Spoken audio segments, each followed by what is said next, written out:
What up, UAP fans? It's your boys, Adam and Topher. We're bringing you the best podcast out there. You know what it is. So hit, click, and smash those like and subscribe buttons if you want to see aliens, yo. They out there. Check the skies, yo. You are a natural, Topher. Now, I hope to God that is enough for a YouTube thumbnail. Because that is the most obnoxious shit I've ever done on this show. And that's how every YouTube video starts. So hopefully that gets us some clicks on YouTube. So absolutely. Yep. If you are listening, or watching, you're welcome. Tell your friends and all that jazz that we don't really ever say, because that's not why we're doing this. Like I said, Topher, you're natural. That was hilarious. It was a good performance. You gotta love those noises too. I mean, so let's see. We'll do an A/B test. You know. Yeah. Well, YouTube will have the thumbnail of your likeness on it. Great. That's fantastic. I'll take a screenshot of you and put it right there.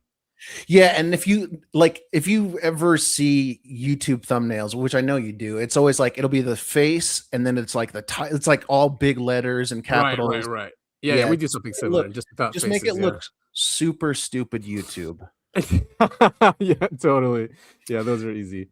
Cool, but for real, this is the Uncovering Anomalies podcast, episode 149, and we are covering a topic that is very close to my heart. Not close to my heart, but I love this story, this mystery, this conspiracy that was going on. Still, some would say still going on today. There's always interest in it. In the golden age of the internet, the wild west of the internet, the early 2000s. Before 9/11. So when he was saying the stuff he was saying, this is John Titor, the supposed time traveler from 2036. But when he was posting this stuff pre 9/11, it was like, what are you talking about? American Federal Empire, civil unrest. You know, he's talking about the Constitution, you know, to an audience that, you know, just obviously forgot about the Constitution. Which was cool too. He really focused on that, which wasn't a big deal, you know, in the movement, because everything was so great. You know, it was like utopia here. It was just perfect pre 9/11, I would say. Yeah, and for those who still haven't figured it out, Adam said it earlier, but we are covering John Titor. He was a supposed time traveler that first called into Coast to Coast, and then later was posting on online forums. And again, this was pretty early internet for the public, and so there wasn't Facebook or even YouTube and stuff like that. It was message boards. Right, message boards. But this guy, he made a lot of predictions. I think we'll probably get into. He talked about the theory of time travel, which I hope we'll have a chance to sit and theorize about, because time travel, it's a whole can of worms that's so hard to cover and talk about seriously, because there's no straightforward theory about time travel. It's all just bizarre, and it's and he was on physics boards. I mean, it wasn't just any messaging board. He was talking to real physicists that were in, and they were talking about time travel. So, you know, it was those types of people that he was arguing with, and his theories made a lot of sense. You know, talks about the many worlds, parallel universes, that that's the only way it works. Basically, I mean, we can get into the details. We'll cover all that. I'm just hoping we can throw some theories about time travel in there. Like, you know, just off the top of my dome, I don't think it will be possible or ever be possible for humans to travel backwards through time. I think that breaks the laws of physics, in my opinion.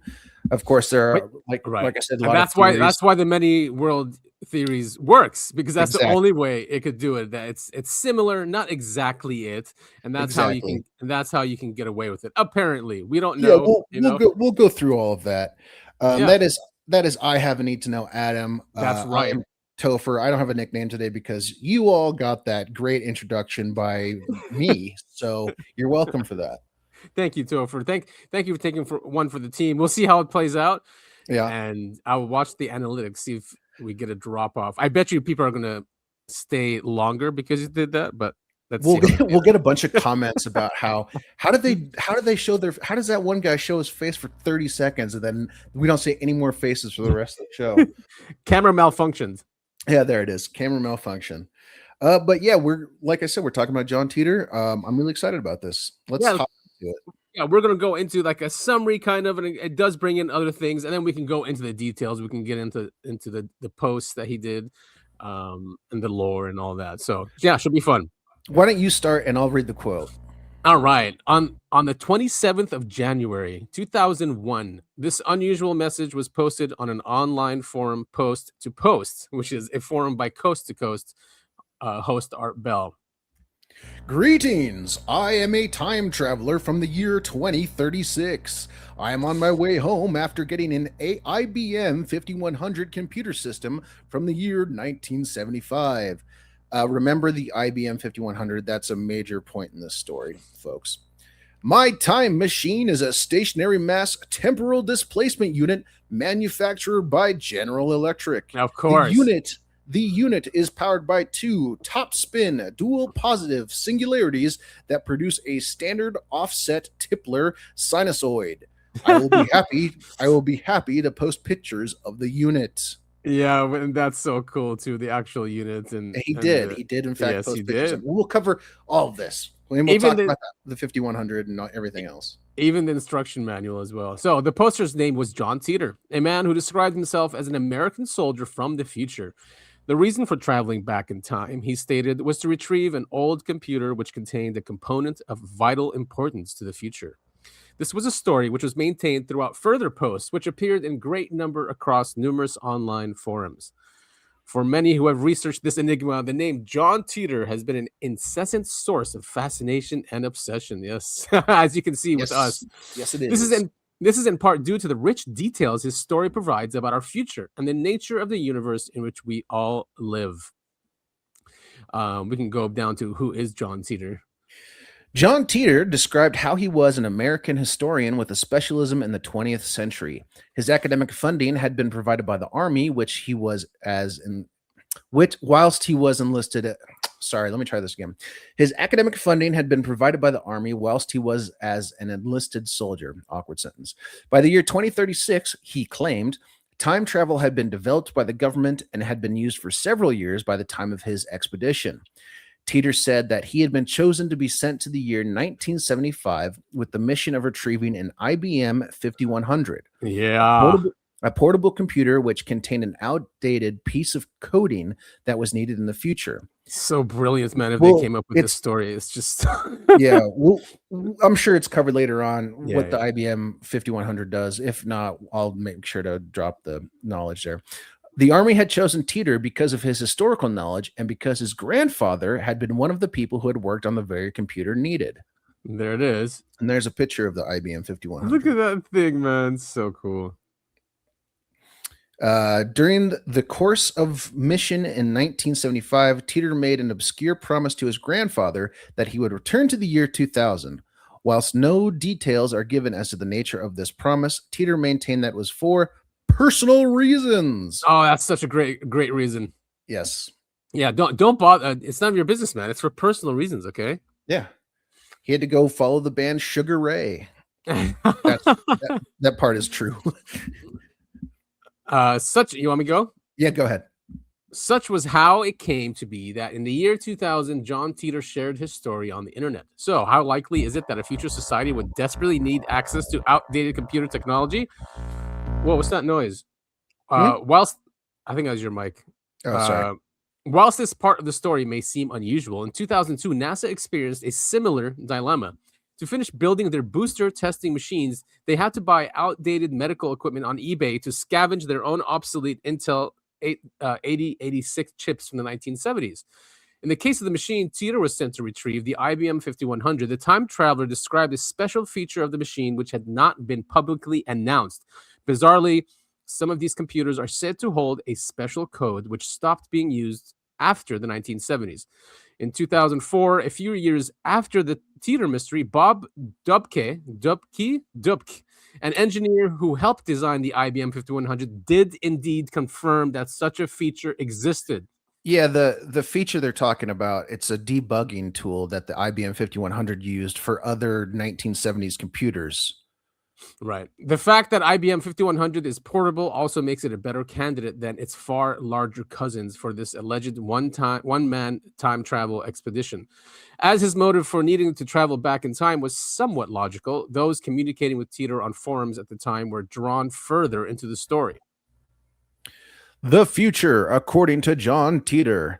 So one of the things that everyone loves about this story is all of the events that he claimed would be happening in our future, in the near future, from 2000 to 2015, 2036, all this stuff. Some of it was way off or was changed, which we'll get into. Some of it came a lot later, and some of it is kind of wackadoo. But here we go. As well as describing his personal history, John Titor also revealed information about a future marred by warfare. A common theme in all of his posts is the detail he provides in describing alleged future events. Yeah, and again, this is before 2001, Yes. So yeah, and that's what really made it crazy. Civil War and World War III.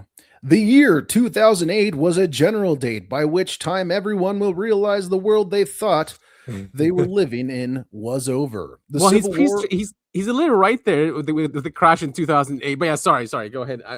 We can talk about it after. The Civil War in the United States will start in 2004. I would describe it as having a Waco type event every month that steadily gets worse. The conflict will consume everyone in the US by 2012 and end in 2015 with a very short World War III. So yeah, let's talk about this. Yeah, I want to talk about the dates now. He says dates, but he's also from a different timeline, right? So there is divergence. There is stuff like that. Let's hold off on that. Let's hold off on that part until no, the like timeline divergence and stuff. Let's hold off on talking about that until later. I do want to talk about the dates he just listed above, though.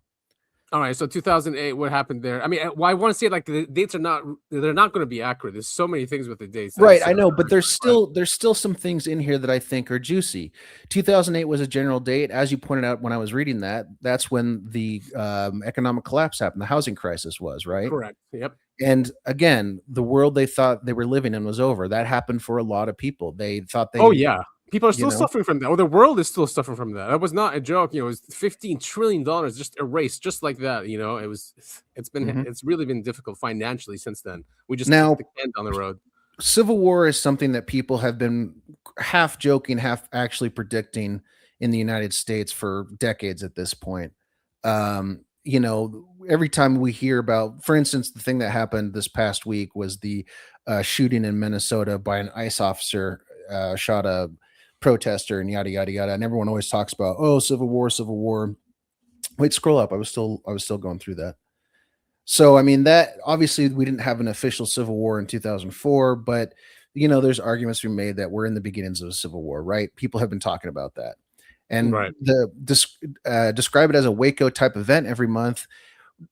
I mean, there has been similar things to Waco, not as big and popular as Waco, but I mean, we've got all these horrible events. And there is news, and we'll get to the news, like what's happening now, and link it back, because there is, it's looking way more serious than it ever has before. That's for sure. And we have had hints, yes, in the past of civil unrest and civil war, like especially in the BLM riots and stuff like that. But this one's getting serious because it's with the feds. That wasn't with the feds. Actually, they didn't do anything. They let them have free reign. But this one, it's the people versus feds, or people against each other. It just looks way more serious this time. Mm-hmm. So hopefully everyone knows about Waco, and before that, Ruby Ridge, right? But just to sum it up, the Waco event Titor referred to was a siege in 1993 by American federal and state authorities against a religious sect in Texas. During the crisis, hundreds of federal agents attacked their compound. Overall, at least 80 members of the sect were killed, including children. Horrible. It was really bad. At the time, the siege was widely regarded as a landmark event, which turned the minds of many Americans against the federal government. True. By referencing it, especially with it still in recent memory, Titor insinuated the rising of tensions between local and central authorities. We are seeing that all the time, ever since, really popularized now with Trump in office. Right. Indeed, the alleged time traveler described how, as a young man, his life was defined by a war which pitted the countryside of the U.S. against cities controlled by federal authorities. We're not quite there yet, but that being said, It's going to happen. Yeah. every election that comes up, they're always talking about blue cities versus the red Right. rural areas, right? Not that Yeah. far off. I think it's getting to a point where, especially when not CBDCs but stable coins, because a financial collapse or reset has to happen because the system cannot continue this way, which is why they set up the Genius Act and stable coins, XRP, that infrastructure, because obviously it's going to be used, or they wouldn't have invested in that infrastructure. So I think that's where the divide's going to happen. That people are going to be on that system, and the ones who are not are probably going to be in the countryside, right? So the ones in the system will be in the cities. The ones outside that system will be in the countryside. That's my take on it. Yeah, I mean, I just think the cities are more. They're obviously more populated. There's more Yeah. people in the cities, and what does the government want to control? People. So the first places they're going to go Right. to control are the cities. Exactly. So here is more from John Titor. When the civil conflict started and got worse, many people generally decided to stay either in the cities and lose most of their civil rights under the guise of security, Right. or leave the cities for more isolated and rural areas. Our home was searched once, and the neighbor across the street was arrested for some unknown reason. That convinced my father to leave the city. From the ages of 8 to 12, we lived away from the cities and spent most of our time in a farm community with other families, avoiding conflict with the federal police and National Guard. By that time, it was pretty clear that we were not going back to what we had, and the division between the cities and the country was well defined. Wow. Due to the rising stakes of the conflict, a military career was an obvious choice for the young time traveler. I joined a shotgun infantry in I thought that was 2011. cool. I always Yeah. thought that was cool. Shotgun infantry. I served with the Fighting Diamondbacks for about 4 years. The Civil War ended in 2015 when Russia attacked the U.S. cities, our enemy, China, and Europe.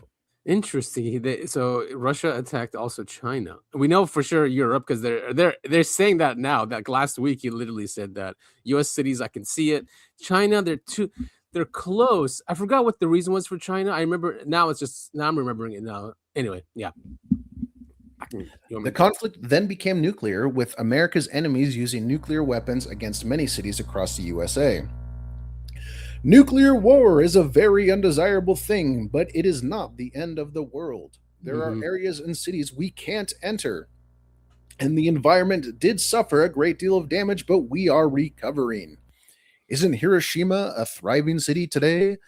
The major physical effects include skin cancer, infertility, infection, etc. Almost everyone has some sort of physical remnant from the war. Scary stuff, man. But yeah, I mean, it's not the end of the world if nuclear war happens. But it's nuclear explosions. There are a lot of factors that go into it. How dirty the bomb is, the yield of the bomb, of course, all that stuff. right. And modern ones apparently don't have that much radiation, Right. since they're fusion bombs basically. Titor stated that after the war, the USA reformed itself. The United States is still a representative republic in 2036, but it was touch and go for a while. After the war, the U.S. had divided into 5 general areas based on their economic and defensive strengths. Many people blame the government organization for the war, and the last Constitutional Congress was held in 2020 to officially scrap the Constitution and start over. Fortunately, this exercise in anger pointed out how hard it was to come up with anything better. It was decided the document wasn't at fault. As a result, there have been few small changes to the Constitution and the executive branch, but you would easily recognize it. The average citizen is more educated about the Constitution and aware of the rights and responsibilities it gives them. Federal power has been decentralized, and the focus of daily politics is in the state senates. Federal law has also been streamlined, but much harder to change or make additions to. Very nice. I actually really like that. They wanted to start over, but when they read the Constitution, they're like, "Well, this is a perfect document. It was just not enforced, right?" And they only made small changes to it. Very strange. That was in 2020, huh? The Constitutional Congress. I mean, Yeah. that was a crazy year. That's COVID, basically. Yeah, they basically scrapped the Constitution during COVID. Yeah, it is funny. The timeline, once again, it's not perfect, but You remember right around that time, 2020, that's when all that talk was really poking its head up, about the Constitution and Yep. First Amendment, Second Amendment, and all that stuff. Obviously, it's been going on a lot longer than just from 2020, but it But was it at a was peak bad. there. 2020 Yeah. was bad. Yeah. I mean, and the mandates, the lockdowns, and we've never gone through that before, and that's because of a centralized federal government that has all that power. So it's cool to see that they decentralized it. Just saying, if it's the future, that is a good solution to our problems, I think. Right. Um, the aftermath of World War III. In the aftermath of the war, Titor explained how survivors continued to value family and small communities. In 2036, life was described as being very different from what current society may imagine it to be.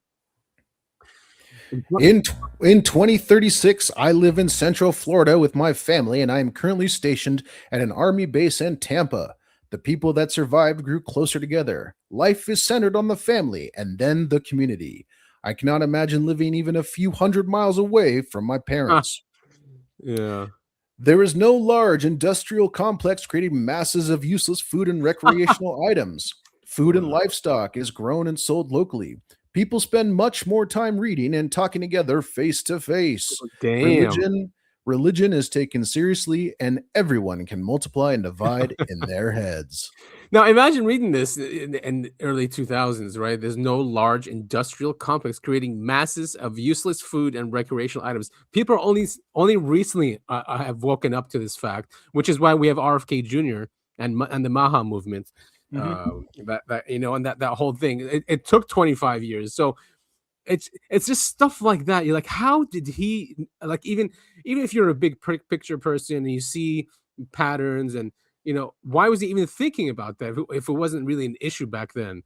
Do you know what I mean, what I'm saying? Like, Mhm. it just seems too early for someone to pick up on that. um Well, it I mean, isn't. It isn't. When you think about this world he's describing, minus the war and all that other stuff, but being close to your family, community, religion's an important part. yeah, yeah, There's more focus on local government. I mean, local, exactly. this is a libertarian's dream. Food and livestock is grown and sold locally, and you see huge movements with that as well. I mean, Yeah, I even mean, this is what libertarians dream of the future being, and myself included. I want less government oversight. I small don't want government. people Yeah. people in Washington who are worth nine figures, who have been worth nine figures and they for a long time, and they've raped little kids for a long time. Why are they making rules for me? Exactly, and so you are hitting the nail on the head there, because small government is small government, and going back to the Constitution, those two things are very prominent in libertarian thinking. So yeah, I mean, this guy could have been a libertarian, which was the internet too. The early Mhm. internet was all libertarians. Yes, it Even the people. was. Yeah. So that mindset was there. Correct. The invention of time travel. With peace reinstated, time travel was invented by the year 2034. However, Teeter pointed out that in his future, it has not yet been made available for public use. Yeah, they wouldn't in this timeline either, buddy. I mean, so much is in secret. Yeah, I mean, and it's just I don't know. I'll dive into my theories about time travel, but yeah, it makes sense that it wouldn't just be for public Right, use. given, exactly. Although it is reserved solely for official purposes, the general public are aware of its existence. In his forum posts, Teeter is happy to discuss time travel at length, including its moral implications, which he said are discussed in his own time. Teeter claimed that the state, for example, had considered using time travel as a sort of punishment. I remember that. I remember also, like, when they were trying to get the, because apparently, when you start traveling in time, you actually the machine moves in space as well. So they were thinking of using it as something for space travel. That if you you can end up being on the moon when you travel through time, something like that. I remember reading that. Yeah, it would take a lot of math and stuff like that, but Yeah, excuse me. Yeah, that's motivations. reasonable. Why did John Titor reveal all that he did? Throughout his forum posts, it is clear that John Titor, whoever he is willing to provide much detail about the alleged future. He gives opinions freely and is happy to answer questions, which he did. I mean, he pretty much answered uh, anyone who asked him a question. Yeah. Yet he had no desire to change the future to come. On the contrary, in his posts, he often stated that he believed the coming conflict would be something which would help America grow in a positive way. Oh, sorry. I think the war would be good for you and your society. I don't want to stop it. Thanks, John. Throughout his correspondence, there is something of a callousness when Titor speaks of the war to come. In one private message, he even revealed that he, quote unquote, hates this time, seeing it as a period when people had it all, yet squandered it out of ignorance. I remember reading that too as well. Now, He was really upset with the people here. He was saying that you guys are not liked, you guys are not respected. There's one time he went into a supermarket. He said he cried because he saw that there was so much abundance, so much choice, that basically we are looked at as just lazy, spoiled humans that just gave no regard to their rights or the Constitution. Yeah. And this, this I think ties neatly that belief that he hated this time. I think it ties neatly into why it's made up, because the internet is full of what? Trolls and edgelords, right? And who was the nerdiest and edgelordiest out of them all on the internet back in the early 2000s? The most edgelord people who, I can't stand society and all this stuff. So it fits neatly into that. I just want to say. Yeah, agreed. So why, if real, would a veteran of such an active time in history so openly reveal events yet to come? This question becomes all the more mind-boggling when it is apparent that Titor does not care about being believed. Oh yeah. I realize there is no way for anyone to believe me with absolute certainty, so I hope I am at least entertaining. I realize my claims are a bit ridiculous, but my intent is not really to be believed. In fact, over this medium, it's impossible to prove I'm a time traveler. Therefore, it's impossible to believe. Yet far from being apathetic, John Titor revealed he was afraid of being believed. The reason time travelers do not reveal themselves is because your society scares the hell out of us. We do not want to end up in a cement room on a permanent supply of sodium prenatal as men with lab coats poke while lab coats poke at our machine with a screwdriver. He's right. That's what we do in this, at least in this timeline, or whatever. Look what we do to the aliens: shoot them down, imprison them. Yep. So is John Titor a hoax? The tenacity with John Titor stated that he does not expect or want to be believed is an element of this story, which perhaps ironically serves only to increase people's general willingness to believe him, unless that was his intention all along. If an elaborate hoax, it stands to reason why someone would state this as an act of reverse psychology. A lack of motive makes the persona of John Titor inherently more enigmatic and, more importantly, more believable. And then here's the time machine as well. The pictures, operating instructions. I mean, could you imagine just what they go through to hoax this? I mean, here's the machine. There is a lot of stuff here. This isn't just some forum post. This guy went full hog into it. Yeah, and he was posting this on physics forums, talking about singularities, black holes, mini black holes. He was talking about CERN before it went online, saying that they will figure out black holes or something. Mm-hmm. So here is the theory. What he's got was this. Can I zoom in on it? Dual singularities in Kerr field. So I mean, either they hired physicists to come up with this, and then I mean, you can hire a graphic designer to make these cutouts anyway. It's not too crazy. Yeah, it seems more likely to me that this is a team of very smart people. Right. Yeah. They have to be. Wouldn't this just the idea is just so cool, because it was also really cool. It was also in a car, like Back to the Future. But, yeah, a little on the nose there, huh? Right. Yeah. And here it is. He's the cutout or cutaway of the device. Cool. Yeah, very cool. And then he's an actual picture of it. Mm-hmm. But so the length that they went to. So that was the manual, and then several photographs as well. This is the car. It was like a 1970s car or something, right? Yeah, I'm trying to remember how the story goes. He originally had it in a car, and then he had to move it into a truck later because it was so heavy. Yeah, right. Yeah, you're right. 500 pounds. Mm-hmm. Theoretically speaking, all of what John Titor claimed in his posts is possible. One person by the name of Martin Pullman took Titor's ideas and documents one step further, and in 2004 filed the U.S. patent for a time machine. It was published in 2006 and has since been considered an interesting, if albeit theoretical, application for the possibility of time travel. All of this increases the stakes. If a hoax, it is a highly elaborate one, thoughtfully engineered by an educated individual or group of individuals. Right. John Titor could simply not have been invented in all its complexities one weekend by the average bored teenager. I agree with that. Yeah. Another theory is that John Titor was devised for social control. As the year 2036 is painted in a very specific manner, some people have claimed that Titor is a right-wing personality Yeah. invented in order to instill fear of the federal government. However, in one of his posts, he advises people to not hoard guns, explaining that will only work to make you a target.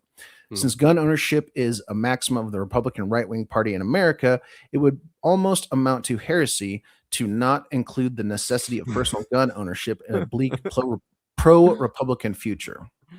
Yeah. Wait, let's see what else is what's alongside. Maybe we should go to his website, to his actual posts, and we can go through those. Here, let's do that. Okay. So this is the famous John Titor website from Oliver Wait a second. Williams. Sorry. Can you back up to that one really quick? That last paragraph seems like it's the time versions. Okay, talking about the divergence. We might want to touch on that. Let's finish this article. Yeah. Here. Yeah.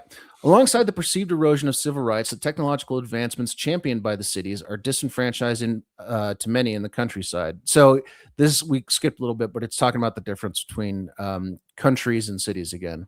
Not countries, yeah. the countryside and the cities, those who rely on traditional methods of employment are witnessing their livelihoods being threatened. Coal mining and its future relevance, for example, was a heavily contentious issue in the 2016 election, and it is predicted that many labor-intensive jobs will be done by robots in 2040, if not sooner. Right. As technology continues to encroach on what is seen to be traditional countryside economies, it is not unbelievable to imagine a future in which those who have suffered under the technocratic age should come into conflict with those who are profiting from it. Yep. Some would argue we're already there. Yeah. Such a conflict would be a timeless example of a class struggle in an age of change. It is in this chord which struck Titor with an America that had recently lived through the tragedy of Waco, as well as the Oklahoma City attack of '95. This attack on a federal building was committed by a man who believed that it was necessary to draw attention to the violation of civil rights. Very true. I mean, yeah. So we did have the Oklahoma City attack. So I mean, this this philosophy that Titor espouses was around, and many people are writing. McVeigh and that group, right? They kind of had these kind of thoughts as well. Yes. Small federal government, more power to the states.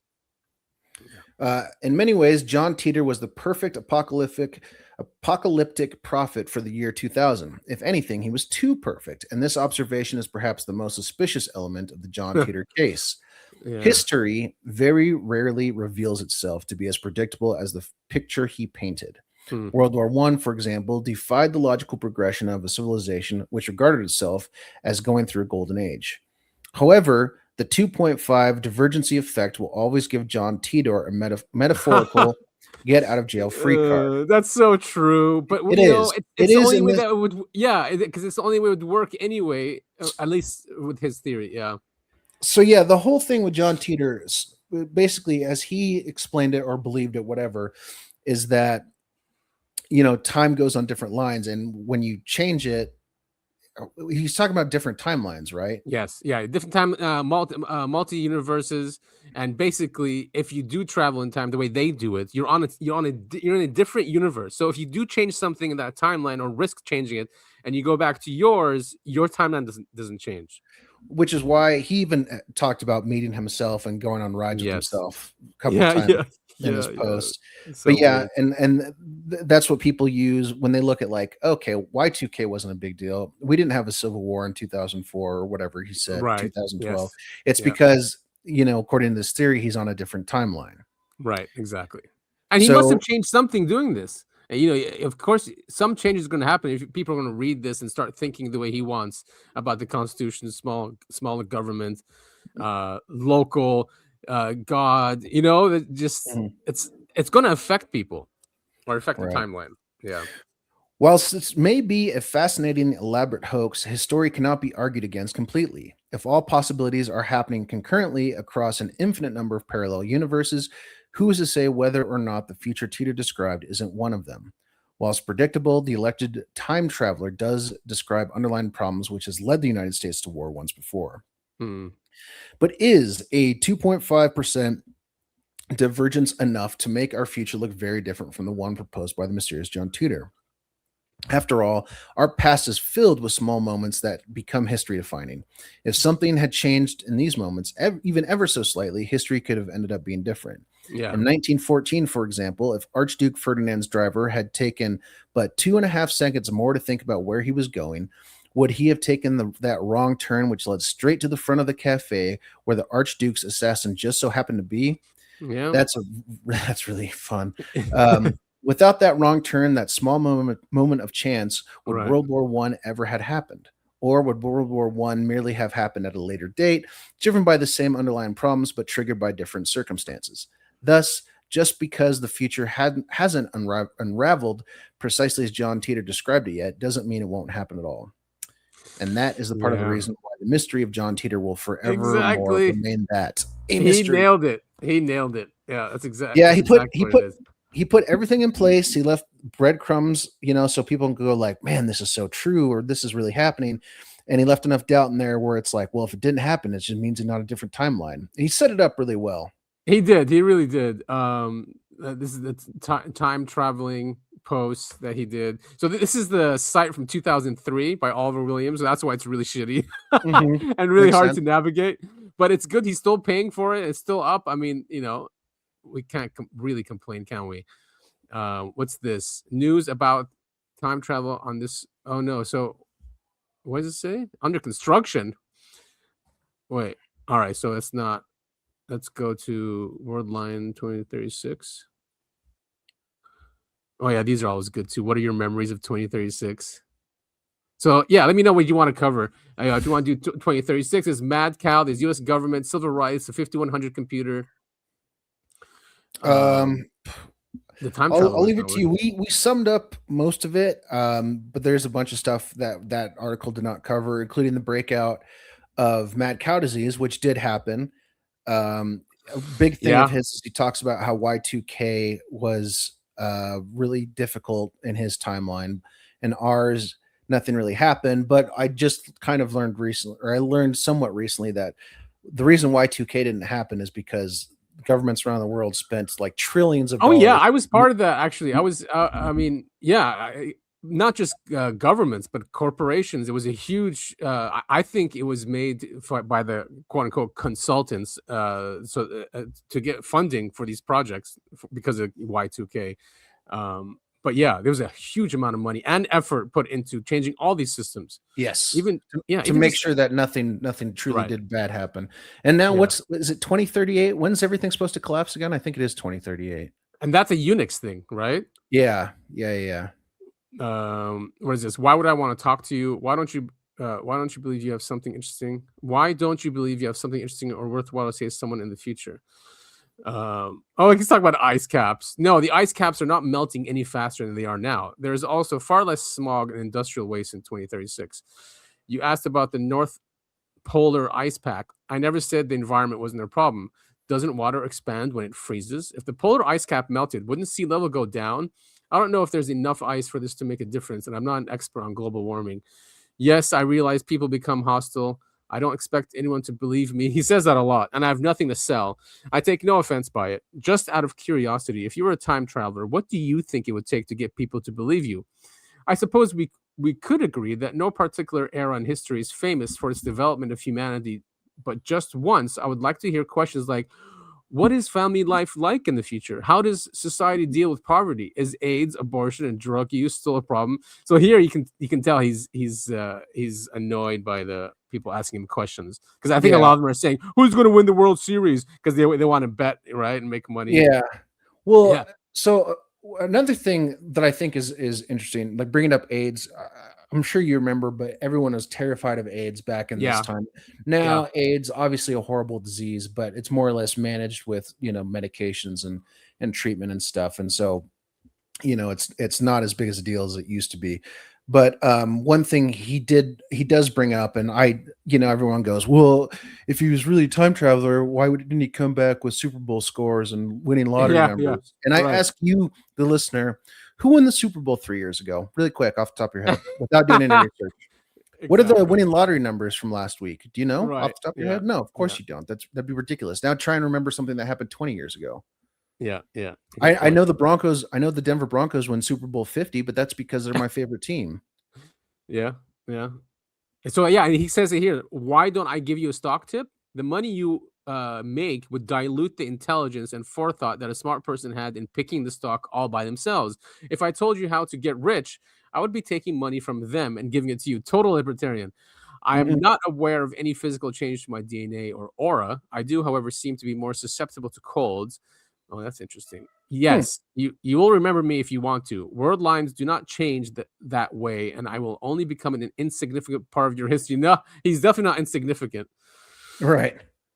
Yes, I believe in Jesus Christ, and we pray to God in churches. There are some differences you may be interested in. Religion is a major part of people's life in 2036. Pain and change tend to bring people together and closer to God. However, religion is far more personal than it is now. There are no huge centralized religions, and people talk openly about their beliefs. It Hmm. might also interest you to know that the day of worship is Saturday. What? Shabbat? The day Oh God meant no. to be the Sabbath and the 10 commandments have been restored to the 10 that God gave us. Oh God. Um, life is much more rural in the future, but high technology is used to communicate and travel. People raise a great deal of their own food and do more farm work. Yes, compared to now, we do work long hours. After the war, my father made a living selling oranges up and down the west coast of Florida. My Hmm. closest friend raises horses, and another works for a company that maintains wireless internet nodes. So I gotta stop here for a second. Okay. Um, so this whole thing about wireless internet nodes, this especially back then, okay, the iPhone only came out in 2008, and it still only pushed the mobile internet by just a little bit. It wasn't going really anywhere, but 3G technology was there. It wasn't that fast. It was basically like dial-up on the phone, right? It was really slow, Mhm. but it still wasn't bad. But we didn't get to 4G, we didn't get to 5G. So around this time is when I started. Um, I started company. I don't want to like dox myself, but I started Sure. company really close around this time because of this, because of that sentence right there. And I went out seeking companies and infrastructure, and I swear because of this is why I created what I did back then. Very cool. Yes, and it wasn't a big deal. It was very hard to go out and find. And when you told investors about the mobile internet, they're like, "What? The internet on our phone?" Like that was the conversations I was having. Like, yes, it will be on your phone. And I would just like to say that this is what inspired me to say, like, well, it's the future, so why not just get into it? Very cool. Did you happen to watch the BlackBerry movie that came out a couple of years ago? No, no, I did Ve- not. Very good, but they kind of touch on this. Not John Titor, but Yeah, internet on your phone.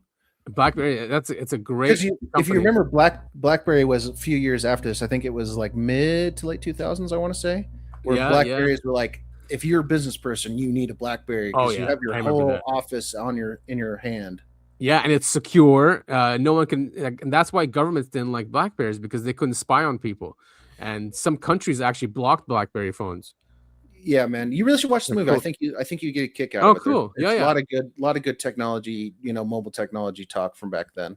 Cool, man. Yeah, I'll give it a check. I'll check it out. So he goes on, life has changed so much over my lifetime that it's hard to pin down a normal day.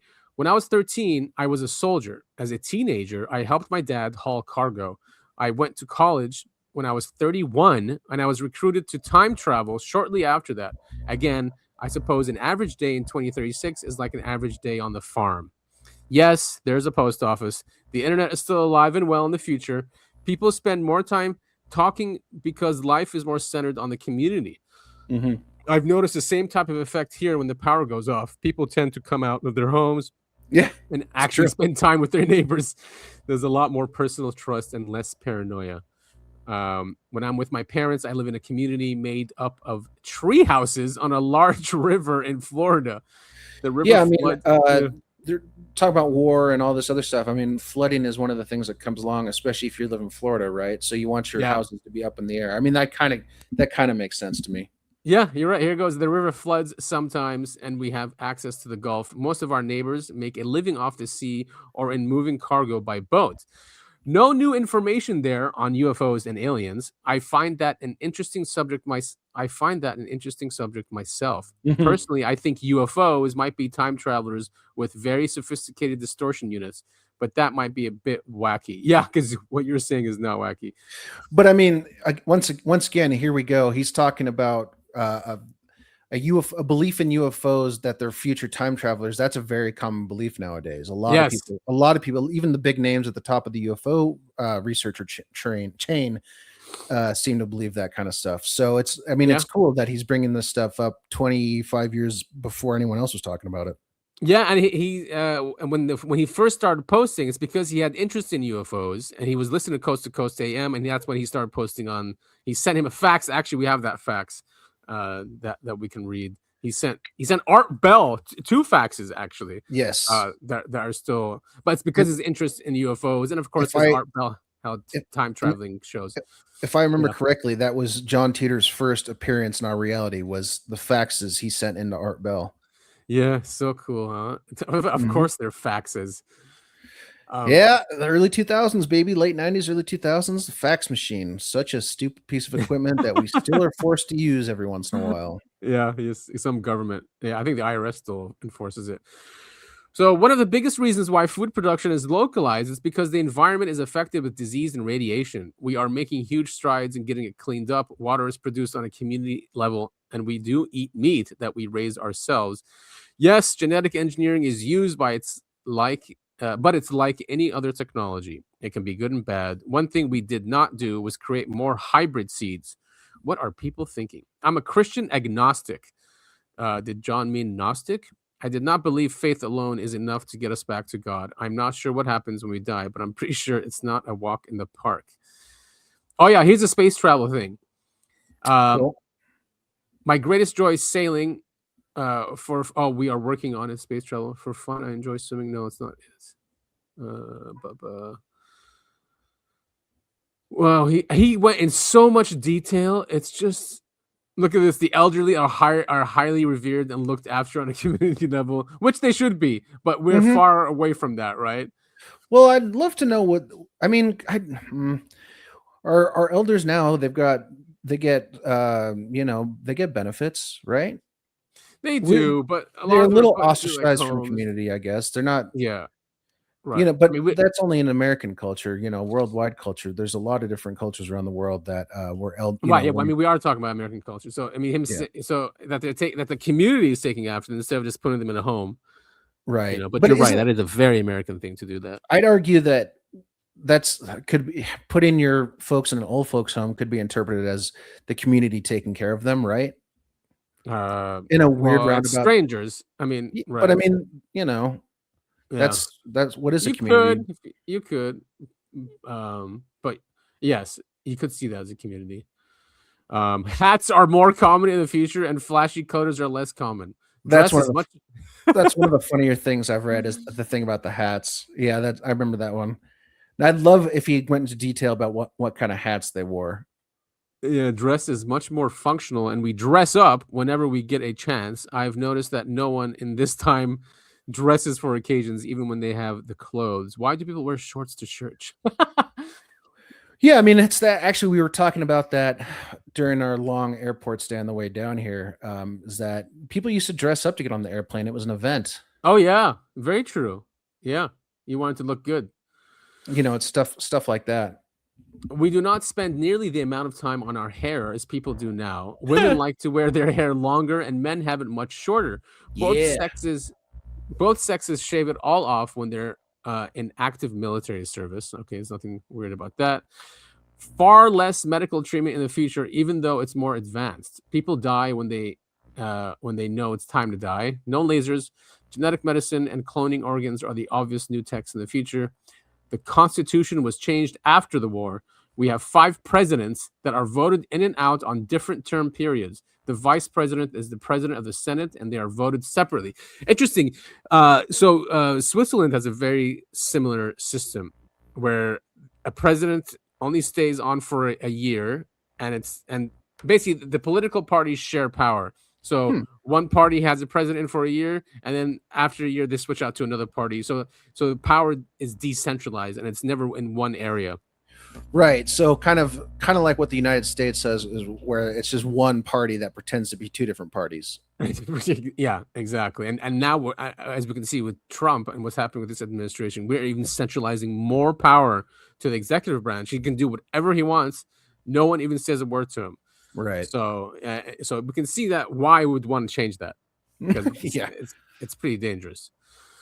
We have cars, just not a whole bunch of them. There is public transportation from city to city. If I could bring some material back to your time from 2036, it would be a copy of the new U.S. Constitution. See, his focus on the Constitution as well is pretty cool, I think. Yeah, I'd love to know what the specific changes are to the Constitution, because at the end of the day, I remember he was saying it's mostly the same, but there are a few things different that you would notice. I wonder what that means. I guess the 5 regions, that's definitely one there, and then the 5 presidents, right, as well. Sure. But yeah, that'd be cool to know the details. Can you explain what the purpose of time travel is? Okay, we went through that. Where do time travelers go? Yeah, it was in the article. The purpose of time travel? Yeah. I don't remember him saying that. Okay, good. It's used to get information or items that would be helpful in getting a post World War III back post World War III back to a normal condition. Okay. I didn't remember that in the article for some reason. Where do time travelers go the most? Right now, most of our practical missions are from 1960 to 1980. There's a great deal of research into later and future periods, but the farther you go, the lower the divergence confidence of the world line. I always like that as well. Mm-hmm. Yeah, it starts diverging too much, right? So you can't really. The technology is very different. Yeah. Did we? I don't think he mentioned, or we talked about it in the first article, but did they talk about the like there's nothing past the year 2536 or whatever year it was? I wasn't in the article, no, but maybe we can find it here. Okay. Oh wait, that was in the facts also to Art Bell. We can read that. Yeah, okay. I like this one. Perfect. This one was also prophetic. What is music like in 2036? Most of the same music you enjoy is available on archive. However, the days of mega stars playing multiple track studios, produced music, and lip syncing on a huge stage are pretty much isolated to your time period. Like everything else, music is much less centralized. The general trend is away from computer-generated music and more toward real people playing real instruments. Music is much more of a personal experience. More people know how to read music and play it together in small groups. Oh, he's one of those guys. Yeah. Social prejudices. As odd as it may sound, it serves a useful purpose in my time. Social prejudices is what he's talking about. First, you must realize that your experiences with prejudice and mine are different. I would characterize the intolerance you have here as a result of ignorance as fear. I have observed that people with unfounded and irrational fears about their fellow man in this time had the luxury of not having their beliefs tested. After the war, much of the prejudice you have now was swept away by simple necessity. People had to work and fight together just to survive. Yep. This is a way of opening a person's eyes as to the value of fellow human beings. Well, he doesn't explain what his prejudices are. No, he doesn't. He just talks about our prejudices and how we're dumb for believing them, essentially. Yeah. On my world line, if a man doesn't pull his weight in the community, then we feel prejudice towards him as a burden to us. This feeling of shame he experiences then makes him realize his responsibilities. Yeah, I mean, I remember. Yeah. Well, I was going to say, I remember when someone's asking about alcohol or drug use, something like that, and he's like, "Well, if someone doesn't pull their weight, he gets kicked out of the community, and that's what keeps people away from just abusing drugs and alcohol." What is healthcare like in 2036? You probably would not like it at all. I would compare it to what you see in Western movies. We do have hospitals, but there are more family doctors and house calls as compared to what you are used to. There's no real organized healthcare. If you ever get a serious disease, you die. This, however, has had Oh, a tendency to strengthen the general genetic pool. Doctors are more concerned about things like broken legs, snake bites, and delivering healthy babies. okay. What is the entertainment industry like? Less centralized. There are Yeah. movies and Again, TV, crazy. but everything is distributed over the net, Over and the more people net. produce their own shows. That is prophetic as well. Mhm. Because that's what we're seeing, and people are just we can see it with what we're doing. Other things on YouTube is very decentralized. With AI now, I mean, people are basically making short films, and they'll probably make feature films. I would say by next year, easily. Yeah. So yeah, I've no already big Hollywood. I've already been sending you great music videos that I find that are all in AI. I know. Yeah, those guys. I wonder how much time it takes to make a 5-10 minute video. It's got to take a while. It's something I'm kind of working on. I met a guy here Nice. and he's really into AI, and so we're going to start goofing around with the AI stuff together. Very cool. Yeah. Nice. Looking forward to that stuff. Could you travel in time to escape your original world line? Would you be looked down on for that? From a physical standpoint, I suppose that would work if you were trying to escape a natural disaster, but you must consider that trying to escape by time travel has its own problems. I'm not exactly sure what you mean by being looked down on. Is there some sort of 2011. new world government in place by 2011? On my world line in 2011, the US is in the middle of a civil war that has dramatic effects on most other Western governments. Yeah, I imagine it would. Yeah. That's not that. How far have computers and software progressed in 2036? Oh, let's see what he says here. He says, good question. I would say the biggest difference is in the reliability of the hardware and software. It absolutely amazes me how willing people are here. He's talking about our timeline to accept computer and software failures on such a regular basis. I was very surprised to see how prolific it is. You can look forward to very stringent manufacturing parameters and programming discipline. He's not talking about AI though, huh? Interesting. Think back to the early days of the computer and how much work and cleverness it took to fit those programs into such small areas of memory. Has more and cheaper memory brought better programs or just more programs? As far Hmm. as technical specifics, I'm afraid I cannot go into too much detail. However, I will tell you that processor speed and memory size take dramatic leaps forward. Super Bowl. Oh, money. What does he say about money? It's not very different than it is now. Yes, we have money and credit cards. However, like everything else, the monetary system is decentralized.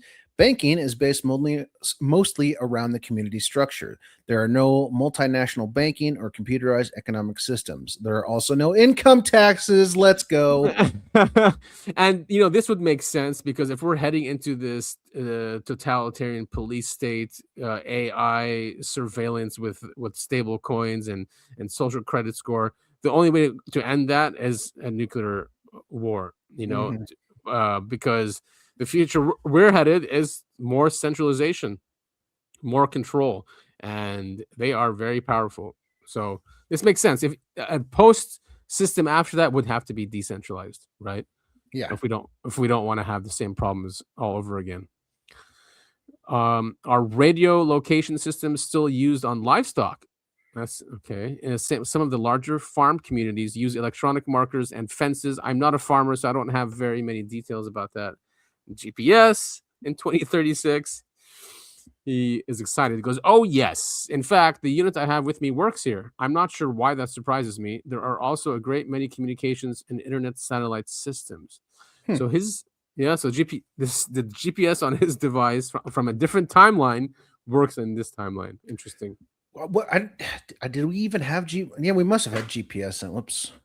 We had GPS then, right? It probably Oh, yeah, wasn't yeah. probably Yeah, wasn't yeah. great at the time. Right, because software got better and And we hardware didn't got better. and we didn't have like you couldn't open up your flip phone, and or maybe you could. I don't, maybe later on, but we didn't have In devices in cars 2000, really. hardly. And the iPhone came out in 2008, And so it I was yeah. mostly yeah. So again, it's just cool stuff when he talks about communication systems and how important wireless is, how important the internet is. People weren't thinking that way back then.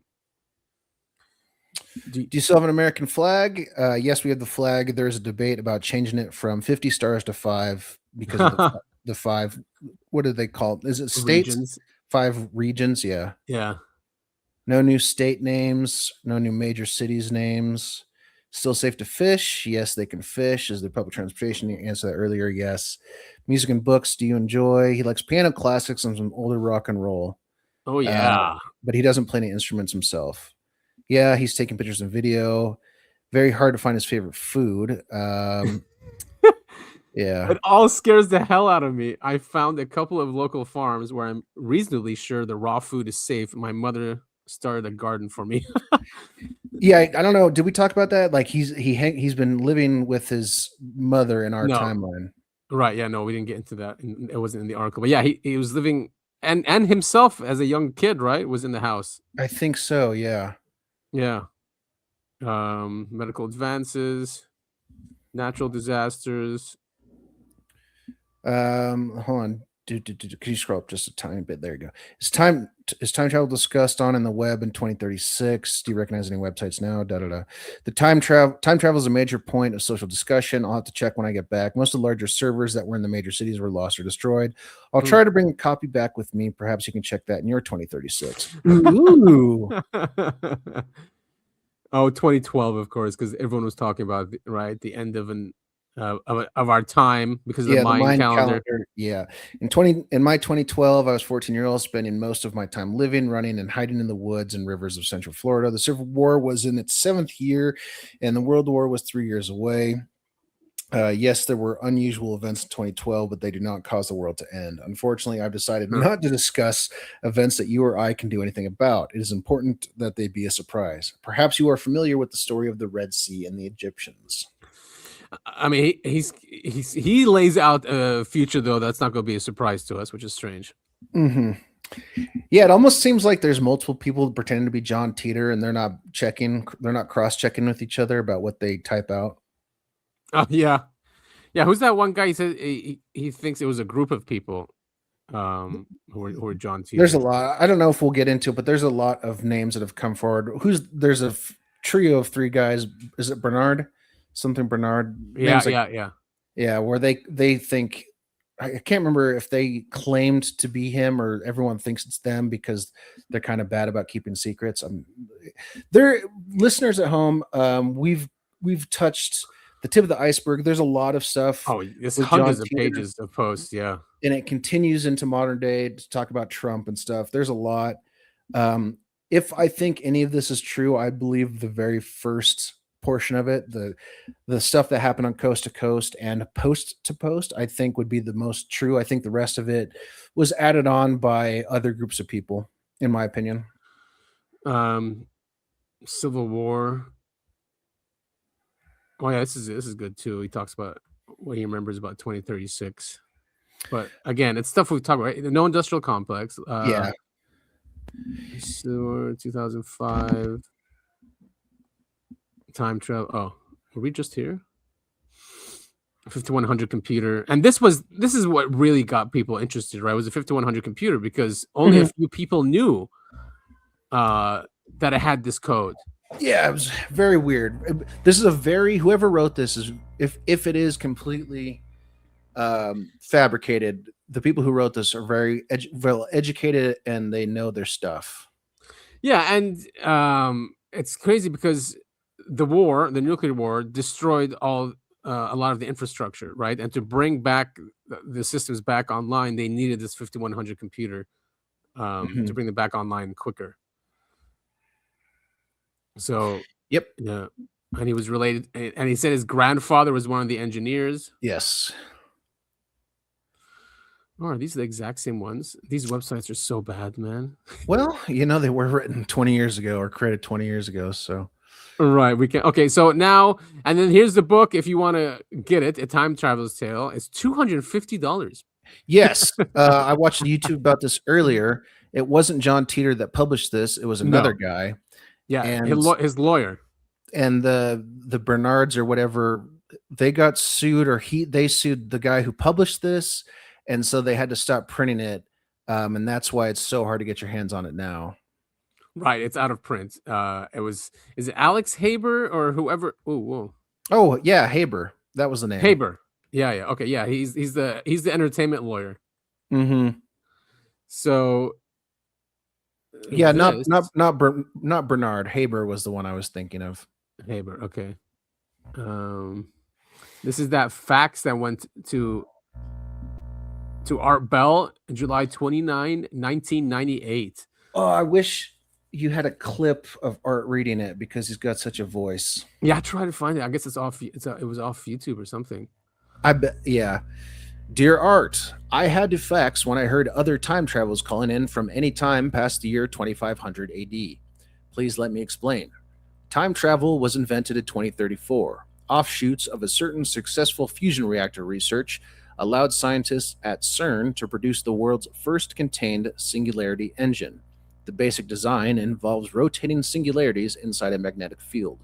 By altering the speed and direction of rotation, you can travel both forward and backward in time. Time itself can be understood in terms of connected lines. When you go back in time, you travel on your original timeline. When you turn your singularity engine off, a new timeline is created due to the fact that you and your time machine are now there. In other words, a new universe is created. To get back to your original line, you must travel a split second farther back and immediately throw the engine into forward without turning it off. Some interesting outcomes of this are: 1. You meet yourself. I have done it often, even taken a younger version of myself along for a few rides before returning myself to the new timeline and going back to mine. 2. You can alter history in the new universe that you have just created. Most of the time, the changes are subtle. Sometimes I'll notice car models that don't exist or books that come out late. The oldest one was a skyscraper that wasn't built in a near favorite store of mine in New York. Interestingly, when you travel in time, you must compensate for the orbit of the Earth. Since the time machine doesn't move, you have to adjust the engine so you remain on the planet when you turn it off. Yeah, see, that's what I meant. Yeah. That you can end up on the moon, yeah. Unfortunately, it was also discovered that anyone going forward in time from my 2036 hit a brick wall in the year 2564. Oh no. Everyone who has ever been there has reported that nothing exists. When the machine is turned off, you find yourself surrounded by blackness and silence. Damn. Now, most time travelers are trying to find out where the line went bad by going into the past, creating a new universe, and proceeding forward to see if the same thing results in 2564. It appears the line went bad around the year 2000. I'm here now, in this time, to test a few theories of mine before going forward. Now, for the future you might want to know about. 1. Y2K is a disaster. Many people die on the highways when they freeze to death trying to get to warmer weather. 2. The government tries to keep power by instituting martial law, but all of it collapses when their efforts to bring the power back up fail. 3. A power facility in Denver is able to restart itself, but it is mobbed by hundreds of thousands of people and destroyed. This convinces most that maybe we shouldn't bring the old system back up. 4. A few years later, communal government system is developed after the Constitution takes a few twists. China retakes Taiwan, Israel wins the largest battle for their life, and Russia is covered in nuclear snow from their collapsed reactors. Art, the reason I'm here now is because I believe a nuclear weapon set off by Iraq in the Middle East war with Israel might have something to do with the damaged timeline. I will test that theory and get back to you. Please pray that we discover the reason why there is no apparent future after 2564. Why does Israel have to be involved in every single one of these things? I mean, to be fair, every conflict in the Middle East seems to star them in one way or another, you know? Right, yeah. And then this is the second fax that he got sent. You got this. I believe in you. Dear Mr. Bell, I'm glad you're back. I faxed this information to you the day before you left the air. I wanted to make sure it wasn't lost in the shuffle, so I'm sending a gift. If you've already seen this, please accept my apologies. If you choose to make this public, please do not publish the fax number. I had to fax when I heard the other time traveler calling in from the recent time past, in fact, the year 2500 AD. Let me explain, Mr. Bell. I sent a fax with this opening on July 29th, 1998. As I said then, I am a time traveler. I've been on this world line since April of this year, and I plan to leave soon. Typically, time travelers do not purposely affect the world lines they visit.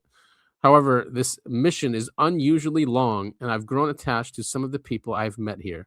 Anyway, for my own reasons, I have decided to help this world line by sharing information about the future with a few people in the hope, share about the future with a few people in the hope that it will help their future.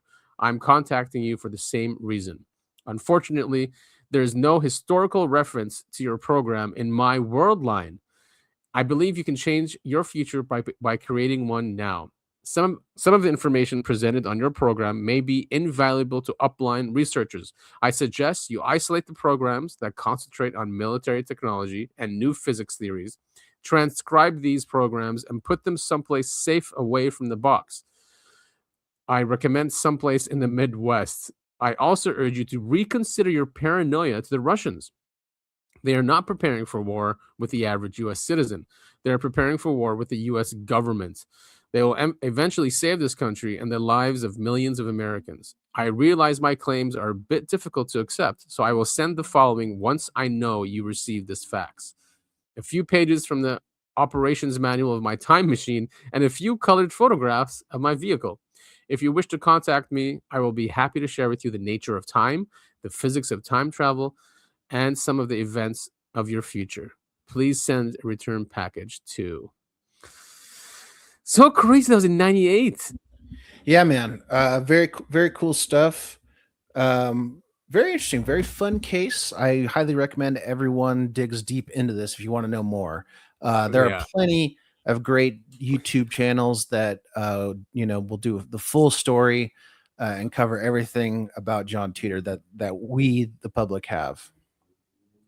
Right. And then, of course, yeah, like you said, there's lots of interviews as well. George Nuri, and he had Oliver Williams on, who actually created that website. And this was not long ago. This was 8 months ago.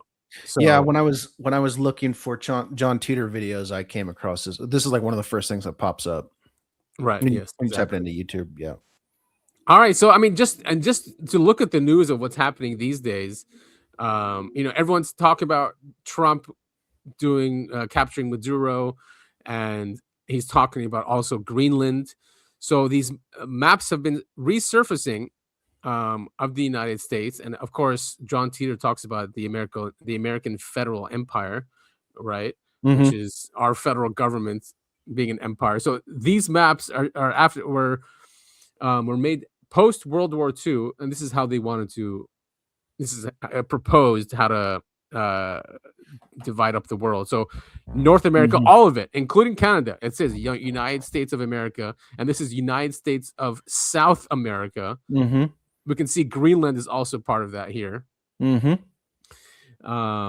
So this map came up because of that, and It's published by Philadelphia. Sorry, can you go back? sorry, yeah. Published in Philadelphia in early 1942. Does it say who made this map? I remember. Is it here? I forget the name. But he did sign it. He was an advisor to one of the presidents at this Okay, time. Yeah. But maybe interesting. someone in the comments said something. Oh, full archer. Here it is. And here they probably have it. His name. Oh, Maurice Gomberg. Yeah. Oh, weird. Yeah. Shows a proposal to rearrange the world after an Allied victory against the Axis forces. Its title refers to a new world order, a vague concept. But we can see many things happening on the world stage right now to reshuffle the world. Yeah. And The only big issue I see, like Australia and Madagascar and New Zealand are all British. I think it says. Any chance you can see British Commonwealth of Nations, which would never ever happen. Unfortunately, the British Empire has long since fallen. Well, I don't want to put it that way. I just mean they're not they're not going out and conquering foreign lands as like they used to. And no, definitely not. Yeah, they don't have the expansionist mindset that the U.S. seems to at the moment. And this map is also surfacing. It's Elon Musk's father. He was part of this organization. This map shows a vision of Technate America, a future U.S. technocratic empire led by oligarchy of tech barons, an idea supported by Elon Musk's father. And it seems the PayPal mafia, control of Canada, Greenland, Panama, and other countries' territories and resources is key. Mm-hmm.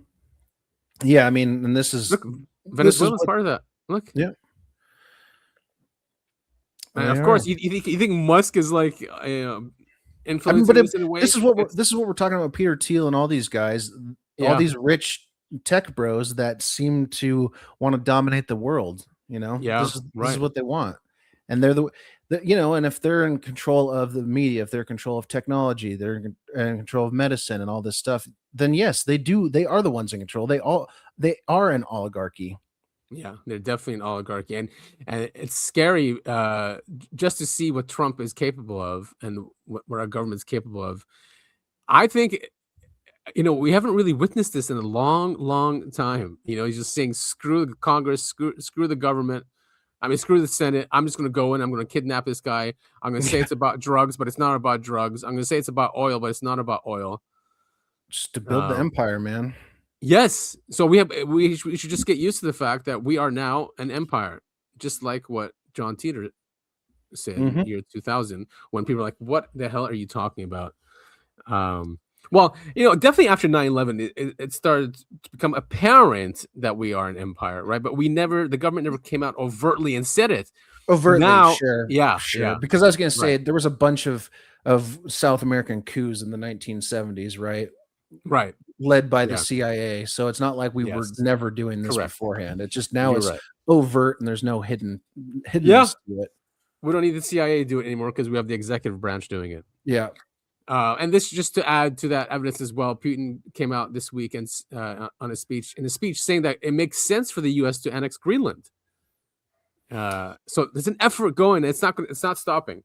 The United States' plans to annex Greenland may only surprise at first glance and lead to the mistaken belief that these are merely extravagant remarks by President Trump. In fact, the U.S. had such plans as early as the 1860s, when the administration considered annexing Greenland and Iceland, but the idea lacked congressional support at the time, as it does now. But as we just discussed, the executive branch is doing their own thing. Yeah, they are. In 1910, a trilateral deal was prepared to exchange territories between the U.S., Germany, and Denmark, which would have granted Greenland to the U.S., but the agreement ultimately fell through. During WW II, the U.S. established military bases in Greenland, and after the war, it offered to purchase the island from Denmark. In summary, the U.S. has serious plans regarding Greenland. These plans have deep historical roots, and the U.S. will continue to systematically advance its geopolitical, military, political, and economic interest in the Arctic. So Putin's not surprised that the U.S. is doing that. Makes sense to him. So I had no idea that the U.S. had interest in Greenland as early as the 1860s. That is news to me, and I didn't know about the trilateral agreement that almost went through. I know, and it always takes Putin to give us a nice history lesson. Mm-hmm. You remember when Tucker interviewed him? Yes. The whole first half of the interview was a history lesson in Russian politics. Yeah. And then, just to bring back into nuclear war as well, Putin talked about someone asked him about because how Europe is really pushing for war against Russia. So here he goes, Russia and the US have early warning systems. Europe has none. They're defenseless. Our tactical nukes are 4 times stronger than Hiroshima's. We have more than them, much more. If war breaks out, Europe will burn first, is what he says. Wow. But also because they're the closest, I mean, they're next door neighbors. Right. Yes. Yeah. They're definitely the closest to them. And they're the ones who were really threatening Russia, saying that, we need to go to war and take him out. And his house, wasn't his mansion recently droned? Yeah, I heard about that. Yeah. Yeah. He wasn't there. But so we are close to nuclear war more than ever. We have Trump now talking about our military budget going from 1 trillion to 1.5 trillion. Good. That's 2027. Just what our military needed. More of a runaway budget. I mean, it was 700 billion or something, right? It was during Biden, 700 or 800. And meanwhile, the Pentagon fails its ninth annual audit in a row. No one's held accountable. Just it's unbelievable that we just keep giving away taxpayer money like this. I mean, maybe this is Trump's way of getting these technologies out of the black budget, because apparently they use advanced technologies to get Maduro. Many people are saying that's propaganda. Yeah, I was wondering about that. I Right? saw a quote earlier today about how people on the ground in Venezuela were talking about they were all getting nosebleeds and stuff like that, and they were Yeah, thinking yes. they were thinking the U.S. military was using some sort of weapon, but I don't know if those have been substantiated or confirmed. It was just like random person saying that, from what I could tell. And so just more of us reshaping the world. Trump has withdrawn the U.S. from 66 international organizations that quote unquote no longer serve U.S. interests. Yeah, I wonder. I've seen this poking up a couple times, but I didn't look into it and see what he pulled out of. Oh, there's a list. Yeah, it's just not there. Right. Yeah. What I'm saying is I didn't look to see what the list is. A lot of European ones, a lot of Yeah, that NGOs. doesn't surprise me. And of course, what do empires do? I mean, Rome did this. I mean, he basically paraded Maduro on the streets of New York, right? Yeah, Your mic is making a lot of noise. sorry, I don't know what to do. I'm just sitting here. So yeah, look at it. Just open. There he is in the back. Weird. Very strange. Yeah, stuff that empires do. Yeah, I guess so. Here's that video. We can listen to it about the weapons that were used to go get him. Cool. I'm gonna unplug my microphone and plug it back in while this is playing. Okay. A security guard that was protecting Maduro has spoken, and you got to hear what he said. It's in Spanish, but I'll translate. Also, Trump announced that, the cartels, they're going after him in Mexico. The whole vibe of Latin America has changed because of what happened in Venezuela. And now that we're getting firsthand accounts from people that were there, the soldier says they didn't hear him coming. He says the Americans had technology superior to anything they've ever seen. Everything that they were using for radar, for anything, was completely taken offline. They had drones, and the drones were taking out bases and taking out things faster. They didn't have no technology. They've never had to fight against drones. He also talks about that there was only 8 helicopters. There was only 20 men that were sent in. And those 20 men killed hundreds of their men, and none of those soldiers were injured. He talks about it felt like they were firing 300 rounds a minute. Nothing they've ever seen, nothing that they can compete with. And then he also talks to the fact that the Americans had some kind of sonic shock boom that was sent out, and everybody immediately started bleeding profusely out of their nose. They couldn't even gather themselves because whatever was sent at them made them fall to their knees and vomit blood out of their mouth and out of their noses. They were incapacitated immediately. He says he never wants to go through that again, doesn't want to have to fight with the Americans again. He's sending warnings to everybody out there that you think you can fight the Americans. You don't even know what their weaponry is like and what they're capable of. 20 men took out hundreds, and that's starting to spread all through Latin America. And now they're not saying, if you want me, come and get me anymore. They're like, oh shit. Especially after Trump says, hey, Mexico, you're on the list too. Yeah, even the Colombian president called Trump, saying, "Oh, we had a great talk," and I don't know what. But this is a clear case of like the breakaway civilization breaking back in, bringing that technology back into, and for the purpose of creating a new empire, to save this old one. It seems like. I mean, if you're Trump and you're in the know and you know what's happening with the financial our financial situation and the debt, you have no choice. Either you allow it to collapse, right? Or you go and grab more land and resources and try to not kick the can down the road, but just reshape it where you don't collapse. And I think that's what Trump is doing and people around him. And taking advantage of what? What are the assets that we have left? It's our military technology, right? The black budget technologies are years ahead of everyone else. That is an asset that should be exploited, and maybe that's what he's doing. Yeah, maybe. They're not being forthright in the UAP UFO issue yet, and No, of course that could not. be a reason. I don't think they ever will be at this point.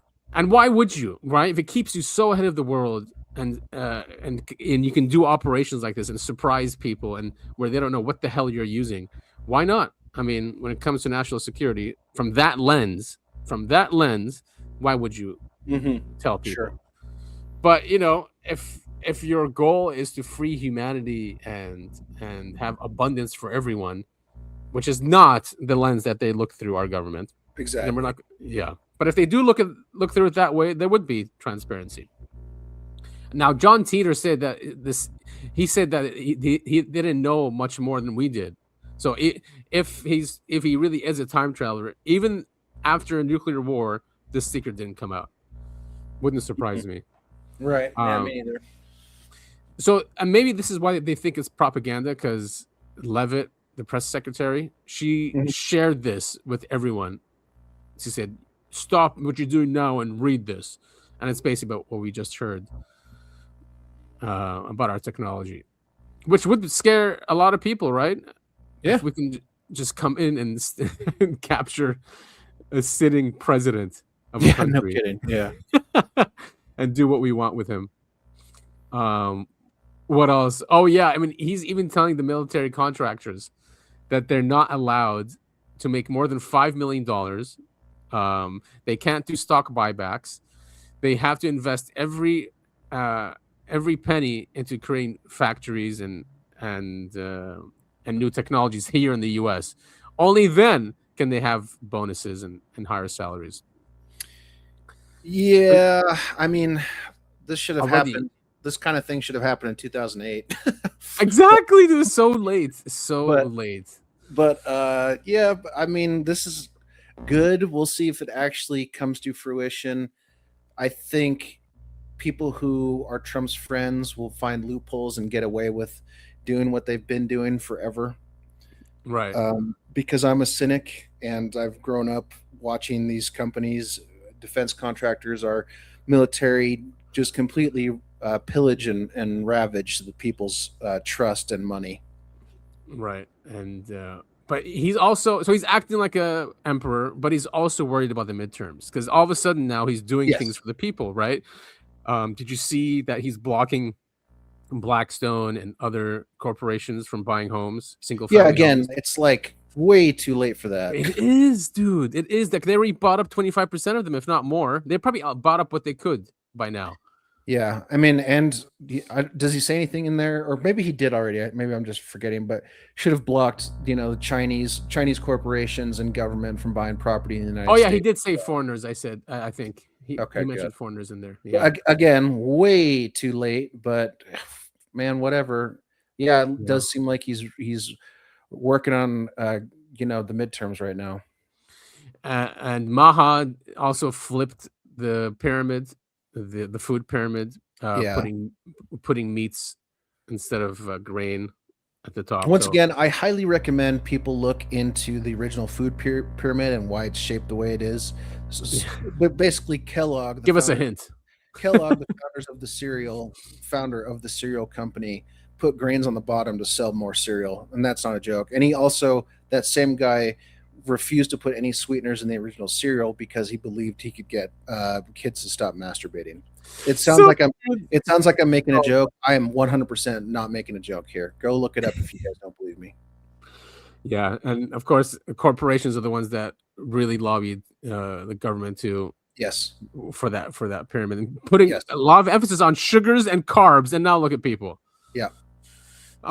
So this is a post that should tie back to civil unrest and civil war, what John Titor said was happening in the U.S. Mm-hmm. The storm is here. When we come, one, we go all. No one can stop what is coming. Get here, guys. We need you in Minnesota. These people are fucking terrorists. Patriots, get out here. We need the backup. And all you liberal commie motherfuckers, keep your hands to yourself, or you're gonna get hurt today, all right? We executed one of you yesterday. We executed one of you yesterday. You understand that? We executed one of you yesterday. Don't Don't get the get trolls. hurt. Don't give them the press. You're just talking to white supremacists. You guys keep Do taking not the give games. him your You guys attention. keep getting super Do not. ties. I mean, this is not funny. It is kind of dangerous because this guy, he's calling them commies and leftists, and he's like, "We executed one of you yesterday," which is crazy to say to them. And it's Yeah, just I mean, it's annoying. I find people like the guy with the megaphone. I find him just as annoying as I find like the screeching liberal Yes. people. I don't Yeah. think it's productive for anyone to be It's doing not. any of this. And he's got the whole ICE behind him. Yeah, it's just I think it's dumb. But also, it's one of those things like these are people who either don't have jobs or they can have jobs that have let them take off and go protest. I mean, and that's not a real adult job in my opinion. This guy definitely has to be a Fed or I something think because he's he getting was. paid. Yeah. He may or may not be a Fed. He probably is, but I do think he's getting paid to be there by a Well, he was at that Dearborn, Michigan one as well. Remember when that guy? Okay. And he 100% forget is his getting name. paid. And then she's saying, "Don't listen to the white supremacist." Yeah, see, So, once here it again, is. here we go. Here are It's the characters. two people on different sides being Yep. stereotypical people and also doing the exact same thing. All they do is it's just ad hominem. You guys Yeah, are a bunch of commies. These guys are a bunch of racists. Exactly. It accomplishes nothing. Yeah, and here are the characters in the Civil War, and then you have, of course, the ICE guys in the background. Okay, straight up though, and here's the thing, and this is what always gets me. Look at these two people. Do you think either one of them would pick up a gun and get an actual civil war? Between Fuck these two? No, neither one of them Oh, would. Hell no. This guy with the microphone, he's not or megaphone, he's not showing up to protest unless he's got a bunch of militarized individuals behind him. Right. This lady couldn't run 50 feet without collapsing of a heart attack. People always talk about Civil War, but the people who are always talking about Civil War are people like these two. They're not going to be in a Civil War. They're not going to do anything.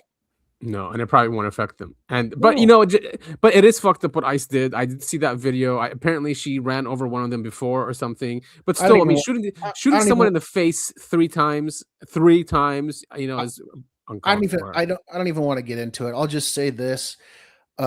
She wasn't there in good faith, just an innocent protester dropping off her kids. He is a deranged individual who didn't need to unload his clip at point blank range because of SUV clipped him. It's two stupid people that are put in situations to cause conflict. That's it. Yeah, you sent me this as well. First communist. That's hilarious. So now, and here we go, pushing more conflict, right? Hours after U.S. citizen shot dead by ICE, J.D. Vance says door-to-door operations are coming. So good. Door-to-door, dude. More conflict and more people getting shot because, of course, that's how this is going to go. I think they're going to use it as an excuse to instill martial law. Here's a question. Are we going to have a Waco event every single day? Exactly, right? Yeah. Sure feels like it, huh?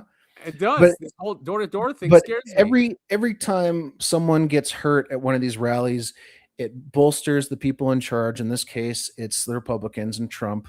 It bolsters them and says, look at all the damage the liberals are causing. We need to go door to door. Oh, look at this person who got shot going door to door. We need to instill martial law. So scary. Oh, look, people are fighting against martial law. We need to bring in the military to kill protesters. And then here we go. And then the whole nation's under siege by its own government. Yeah, just like you said. So here's this: 2 shot by federal agents in Portland. So that was like the next day or 2 days after. I can't remember which. Right. Yeah. It was a day after the J.D. Vance one. Yeah. I mean, it's just it's ridiculous, man. I understand why people are protesting. They see ICE as the Gestapo because they've been trained to view any government action as Nazi stuff, because what have they been doing for the last 15 years is calling the right Nazis. And on the other side of it, we do have an immigration problem, clearly. That other countries around the world aren't struggling with, because some of them are, but they're not struggling with it the same way we are. And it is a problem that Trump, when he was running on his campaign, he said he was going to take care of, and this is what he's doing. So it's not some big surprise that this is going on. You sent this. I find this very interesting. I've never heard of this. United States Postal Service, the USPS, they send an alarming letter out to all employees and contractors. Letter signals that an impending crisis of civil unrest or epidemic could be imminent. What do they know? You don't. Just days into 2026, USPS issued memos reminding workers to carry quote unquote essential service letters and IDs to bypass travel restrictions during emergencies like epidemics, hurricanes, or civil unrest. Rain, sleet, or snow, right? Or hail of bullets. Government prepping while they're in the dark. While we're in the dark, the last time truckers saw these letters in our industry was during the COVID crisis. Right. Yeah, so everyone's gearing up. Do you know about the pizza index in Yes. DC? That's up. The stuff with Iran, it looks like I don't know if we're going to touch on it this episode, but it looks like U.S. and Israel are gearing up for a fight in Iran. And Iran's been having the protests and all that shit going on recently too. So, just trouble's brewing. Oh yeah, I mean, for the first time since with the Doomsday plane in its 51-year history, what's believed to be the first appearance in its 51-year flying history, the Boeing 747 E-4B Night Watch, also known as the Doomsday plane, showed up at LAX during Thursday's airline videos live broadcast, and most likely be the highlight of 2026, and that's scary. Yeah, for those who don't get it, this is a mobile fortress for the president during times of crisis. It must be so heavy because apparently it's blast proof. Like has lead. Yeah, it supposedly has protection against nuclear explosions, which is wild. I mean, it's not going to survive a direct hit or anything like that. Right. Exactly. If an explosion somewhat nearby, it's supposed to stay airborne. Correct. Yeah. So I guess the entire administration would be on this thing if World War III breaks out. Yeah, and I imagine a bunch of right-wing YouTubers will find a seat on there as well. Yeah, Laura Loomer would definitely be on there. Yeah. Yeah, let's save her. No, please, let's not save her. So that's really scary. It is. We're sending. I hope it's just doing some practice runs. It landed near DC and it took off. It takes off from Omaha, I want to say, right? Was it Nebraska? Yeah. Anyway, landed at LAX. Wait a minute. Where this video came from. Then John Titor said that's where the new capital is in Nebraska. Yeah, God, we didn't get to that, did we? Yeah.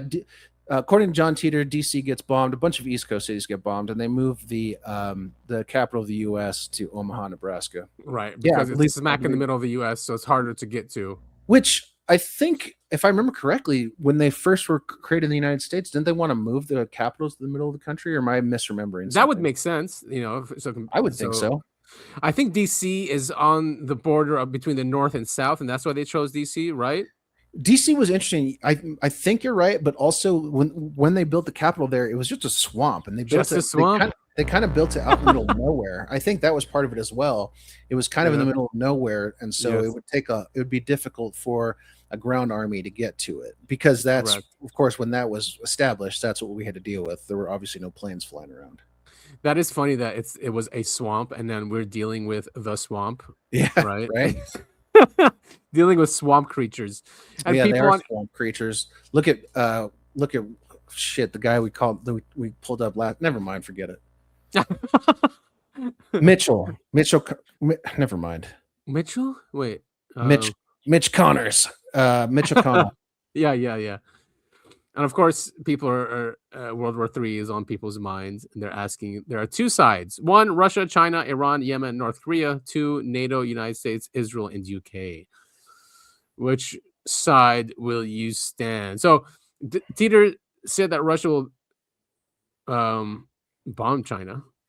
Yeah. The only reason why. I don't see China and Russia as allies. I see them both as being anti-US and anti-Israel, but that's just me speculating. Right. Yeah. No, I mean, you're right. Well, John Titor, if I remember correctly, he says that, yes, they are on the same side, but then China stabs Russia in the back or something, because that's how the US can get to China, get to Russia through China. Yeah, it makes sense. Well, I mean, yeah. Really, though, because I mean, Alaska's like right there. We could go through Alaska, but whatever. Oh yeah, that's I guess as well. Yeah, you'd have to go all the way through Siberia, where there's a whole lot of nothing. Right. Yeah, man. It's I think we're gonna get Greenland. They're not stopping. Yeah, well, it's an interesting, Trump's put them in an interesting place, right? Because he's saying, what is NATO going to stop us? We are NATO, right? And so all the European governments are freaking out, like, oh, U.S. can't do this, and the U.S. is kind of putting them in a place that says, do something. If Right. if you really think Greenland doesn't belong to us, do something about it. And they're going, Right. well, we'll call on NATO. And then you go to NATO, and it's like, well, NATO, most of the strength of NATO comes from the U.S. So it's like, what are you going to do? And that's why I think Trump is posturing, is because he doesn't really want to go to war, but he knows that it's it's not a threat from Europe if they decide to go to war. So he's hoping by blustering like this, they'll make it some sort of deal where they'll sell us Greenland or whatever. Yeah, I mean, I think we're paying 10 to 100,000 per person, and they get U.S. citizenship. Apparently, it's the people of Greenland that are for this. They are Inuit. Did you know that? They're the Native Americans, or I didn't. the Inuit tribes, which I thought were only in Alaska, but apparently they're in Greenland as well. Despite all this, I'd love to go to Greenland. Me too. Especially that it'd be a state or something. Yeah. I mean, Uh, maybe it'll end up being like Puerto Rico. It'll be a territory. Yeah, I was looking for that list of the 66 global organizations for you. Oh, here we go. Oh, let's see if anything sticks out. Economic and social affairs. That's an interesting one. Yeah. ECOSOC. Yeah, I understand why Trump would pull out of those. I don't agree with it, but I know why, because it doesn't have anything to do with Americans in there, and that's what he pretends to be focused on. Exactly. International Law Commission, no one pays attention to that. Netanyahu's still out there running the world, so Yeah. same with Trade Center and criminal tribunals. He doesn't care about Africa. We know that. Violence against children, sexual conflict, violence. He doesn't care either. He doesn't care. He supports it and Epstein. carries it out at parties with Epstein. Yeah. Peace building obviously doesn't care about that. Doesn't care about anything UN. So we don't even have to look at those. Yeah. So like half of them are basically UN. Yeah. I I wouldn't be surprised if the UN ends up either dissolving or becoming completely irrelevant within. I mean, that's what Israel wants, because in 5 their or 10 years. prophecies, the UN is in Jerusalem. So I bet you that's why he's doing it as well. He's trying to destroy the UN to have even right now the what power does the UN have?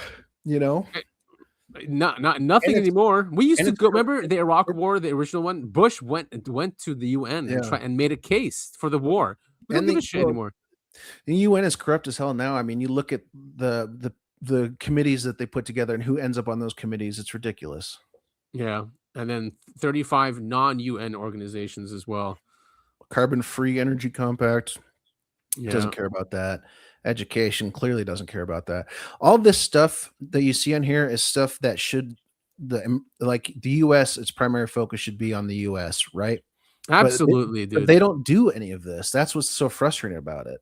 I mean, look at these organizations just wasting money. It's just so much waste. They're pulling out of these international organizations where they don't do anything except spend money. Exactly. And you would hope they would come back to the United States and say, okay, like renewable energy, for instance, solar panels, great, good stuff, right?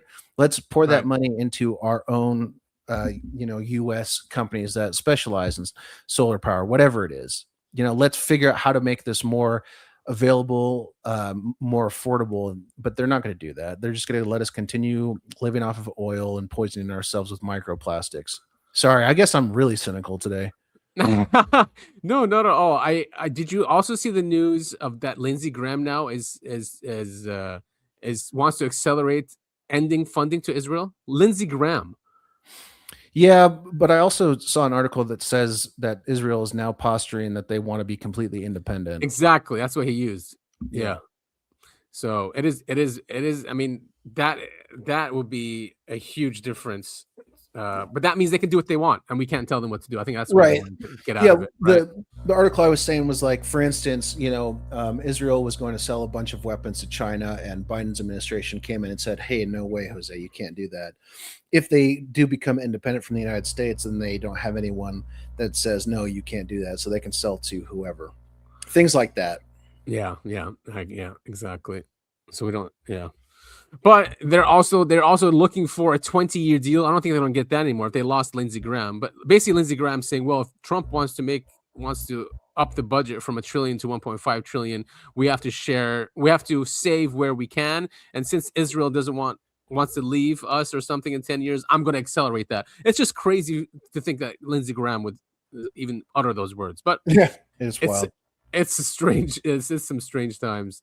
So, all right, John Titor. Now, were they educated about our problems and how to solve our problems? Were they able to project out issues? Because in the year 2000, we were still an empire, right? Just covertly, like you said, we were in Latin American countries. We're all over the world. We went through like so many wars after World War II. We've never declared war, but we're still at war constantly. Yeah. So we were still acting like an empire, and we were. I mean, I was having this conversation the other day with my brother and his buddy. I was talking about Taliban and how the U.S. provided weapons to the Taliban and gave them training to fight against the Russians in the Middle East. We put Saddam Hussein and George W. won, or not George W. won. Sorry, George Bush won. I should say. Put Saddam in power. Of course, a number of years later, guess who's the big we bad? used him. We used him to do a war with Iran. I mean, a million people the big died. bad guy in the Middle East when we need it. Right. We have a huge terrorism attack that happens on U.S. soil. Most amount of Americans killed in a terrorist attack. Almost all the hijackers came from one country. And did we attack it? No. I mean, it's all smoke and mirrors. It's ridiculous. Yeah, we have to. I mean, if you're so far advanced in the world, I mean, let's be honest. When we were doing nuclear research and the nuke and all that in the 40s, most of the planet was still very, very poor, uneducated, illiterate. Like seriously, I'm not kidding. Like just the Middle East alone, I think they were still all intense. This is in the 40s, right?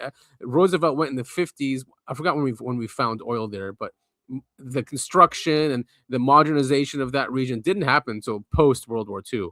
So, anyway, my point is, and then we had the National Security Act and the Black Budget Project and the policy of us to be 50 to 100 years ahead of the world. If that is true, you have to create enemies to justify your budget. Yes. If you're like, well, we're so far advanced, we don't need this budget anymore. We are kings on the hill. But if you want to keep that budget, then you have to create, like you said, the Taliban, terrorism, even China. I think China, ISIS for sure. But I think even the creation of modern China is on purpose. Our corporations and our leaders did that probably to create this situation in the future where we have to be scared of China. China's interesting. I think. I don't think it was primarily created in that. I think it was a problem of our giant corporations they need to feed the machine, right? Make as much money as possible. What do? They find a place where they can find cheap labor and cheap manufacturing, close down the factories here, send it off to China, and then someone later along the line goes, the mic's really bad. I don't know what's going on. I don't know what to do. I'm literally sitting in my chair just with the mic up to my face. And then somewhere down the line, though, someone goes, well, hey, let's turn China into our future enemy. We have this excuse now that they are stealing our jobs and doing all this. Well, and they're leak technology to them, right? Military technology. Why was that? Because everything they have, it completely copies us. The B-52, they have a new bomber now. It's exactly like ours. They have new jets, which are exactly like the F-35. It's like, But now, so is John Titor true or not? Obviously, I can't give an answer to that. Did he say things that look prophetic, especially when it comes to technologies, wireless technologies, and the internet, and everything be decentralized? And who are the enemies, and who's with us? And is Russia going to nuke them or not? It's so accurate. It makes me, and I also want to believe, obviously, but it's so accurate in that sense. It's like, how did they just get all that right? Was it a coincidence? Yeah, I think it's a group of well-educated individuals. Obviously, they knew something about physics. They had some wackadoo in there that had a random tidbit about the IBM 5100, right? Yeah, which is nuts. Yeah. The social strife thing, I think, is pretty easy to predict.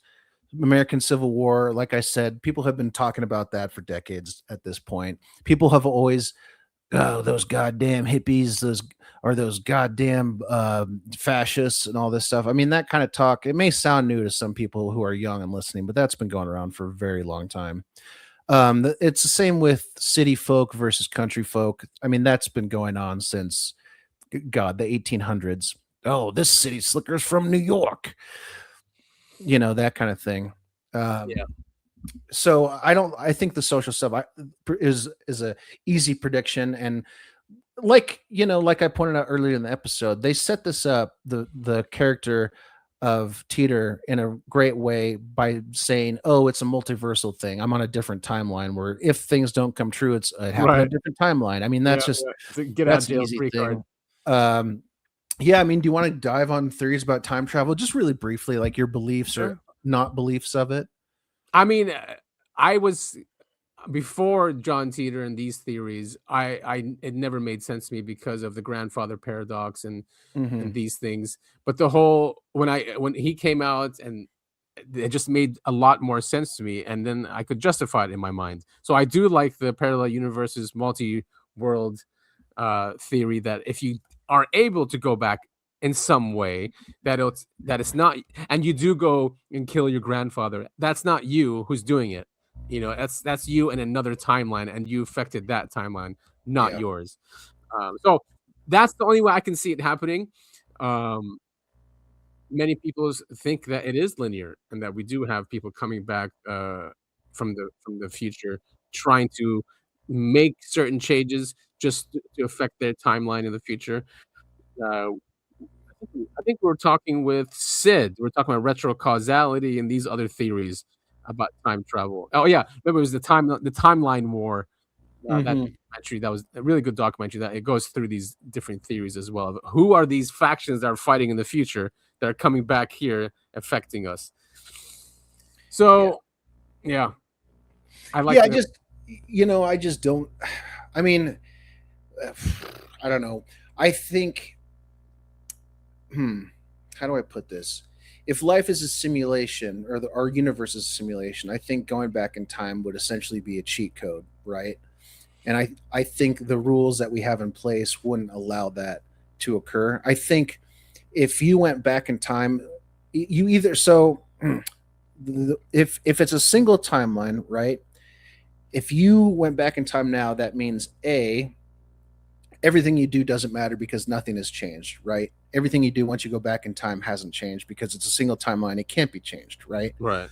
But going back in time, I think the second you appeared in that previous time, it would absolutely, there's no 2.5% convergence. You standing in a certain area, it's the butterfly effect, right? You appearing in a certain time affects things around you, creates ripples, larger and larger things change, and all of a sudden you've got a sky that's the color green instead of blue, right? Or something. Like, it's just, there's too many variables in time travel, and I think just the fact going back in time would break time and the universe. That's my belief. If you want to get into multiverse stuff, then yeah, that's pretty much, I agree, that's the only way it would be plausible, right? But I just don't think humankind will ever be capable of traveling back in time. I think future time travel is possible. There's actually physics behind it. Easier. Yeah, if you travel close to a black hole or something like that, and even like relativity in space, there's a thing. If you're going close to light speed and it takes you 10 years to get someplace, it's been 100 years back from your original, your original starting point. It's been 100 years there, and there's stuff like that. I think stuff like that is perfectly possible. Yeah, I just think going back in time, it just breaks the rules of the universe. Yeah, but it's just our fascination with time travel. It's just as old as our fascination with aliens. Absolutely. Yeah. I mean, trust me, I love science fiction. Time travel is one of my favorite genres. Actually, in preparation for this episode, I've been rewatching the great show 12 Monkeys. That is such a good one. The movie was really good. The show is fantastic. I love it. And I didn't actually start watching it because of this episode. I just started watching it because I love that show. And then you texted me and said, "Hey, how about John Titor?" And I said, "Hell Whoa. yeah!" So nice little synchronicity there. Yeah. And of course, all the news that came out was like related to that, right? This whole thing of empire and civil war, and I was like, man, absolutely perfect. Well, cool. I mean, look at that. We made it 2 hours just on that topic. Yeah. So while we're wrapping up here, there's some, Grusch was on Megyn Kelly, which is cool. So we'll share that. You guys can listen to it. She's getting serious about the UFO thing now, which is cool. But he basically said that Cheney he was the top dog when he was alive. He doesn't know who is now. What else? He confirmed some crazy things on that interview, but it's a great interview. Elizondo, he's saying it's coming. I mean, here we go again. What the hell, dude? Like, don't you listen to the audience? Like, he could have tweeted this every day from 2017 and nothing has changed. Yeah. And so he's coming out with a new book, everyone. Oh, yes. You know how I feel about people who write books. What's his new book called? Did someone say it? Imminent 2, Electric Boogaloo. Electric Boogaloo. I have no idea. Elizondo new book. Elizondo. It's a shame how far he's fallen, though. I remember when he first was coming out, you and I were very supportive of him. And since then, he's just, I don't know if it's you let a little bit of fame go to your head or the fact that he's still contracted by the government and had to clear everything with them before releasing. And but man, to be fair to the UFO crowd, there was a lot of people who were skeptical about him from the very beginning. Yeah. I mean, that's true. But yeah, once again, if you meet anyone on the street who's going to tell you the secrets of the universe after you buy their book, they probably don't have any secrets of the universe. Right, exactly. I also have Jay's interview on Joe Rogan. Lou Elizondo's Reckoning. It's called Reckoning is his new book. Yeah, and if you want to hear the secrets of the universe that Adam and I have in our back pocket, you should subscribe to our Patreon. Absolutely, which I'll create really quickly right now. Yeah, I was going to say that we don't have. But here's a secret I'll give you for free. I'm a time traveler. We have a Patreon in the future. Man, and weirdly enough, I have an OnlyFans. Oh, a time traveler. That's in the future, though. Did you see how they're giving visas to OnlyFans people based on their reach? I swear to God, dude, the U.S. is giving visas to OnlyFans people. And their first stop is the basement of a senator. Oh yeah, yes, probably Senator Graham. Yeah. So what Adam has been showing on the screen is a collection of photographs of very clear photographic evidence of UFOs. This was posted on the UFO subreddit. Some pretty good pictures here. Yeah. Were they seem to be from the 90s? Were they enhanced by AI? Because some of them look really. They look really. Yeah, I remember this one. Yeah, I was gonna say some of these I have seen. Some of these I don't recognize. This one I do recognize. A lot of these, to be honest, I'll be honest with you, could be faked, including the Gulf Breeze. I think we did do Gulf Breeze actually. We did. Yeah, we did. Yeah, and he had faked a couple of those photos. Unfortunately, not all of them. Oh, I remember this one. I do remember that one as well. This is a video actually. So it's I think some of these are taken from videos. So yeah, just there's been a lot of photographic evidence of UFOs, photographic and videographic evidence. Anything new that you've seen in down south? No, you know what? So when I got all those great sightings, we had a different view of the city from where I'm living. Now we're on the south side of town and don't have a great overlook of the city like we did in that Airbnb we were staying in. But trust me, I've got my eyes open. Not unfortunately for me, I love the rain, but it has been dark, cloudy, and rainy here, so not glimpses of the sky. Do you guys have any volcanoes there? Huh? Volcanoes? Any active volcanoes or anything like that? You know, I don't know. I can look into that. I have seen a lot of fake. How do I make a good joke about this? You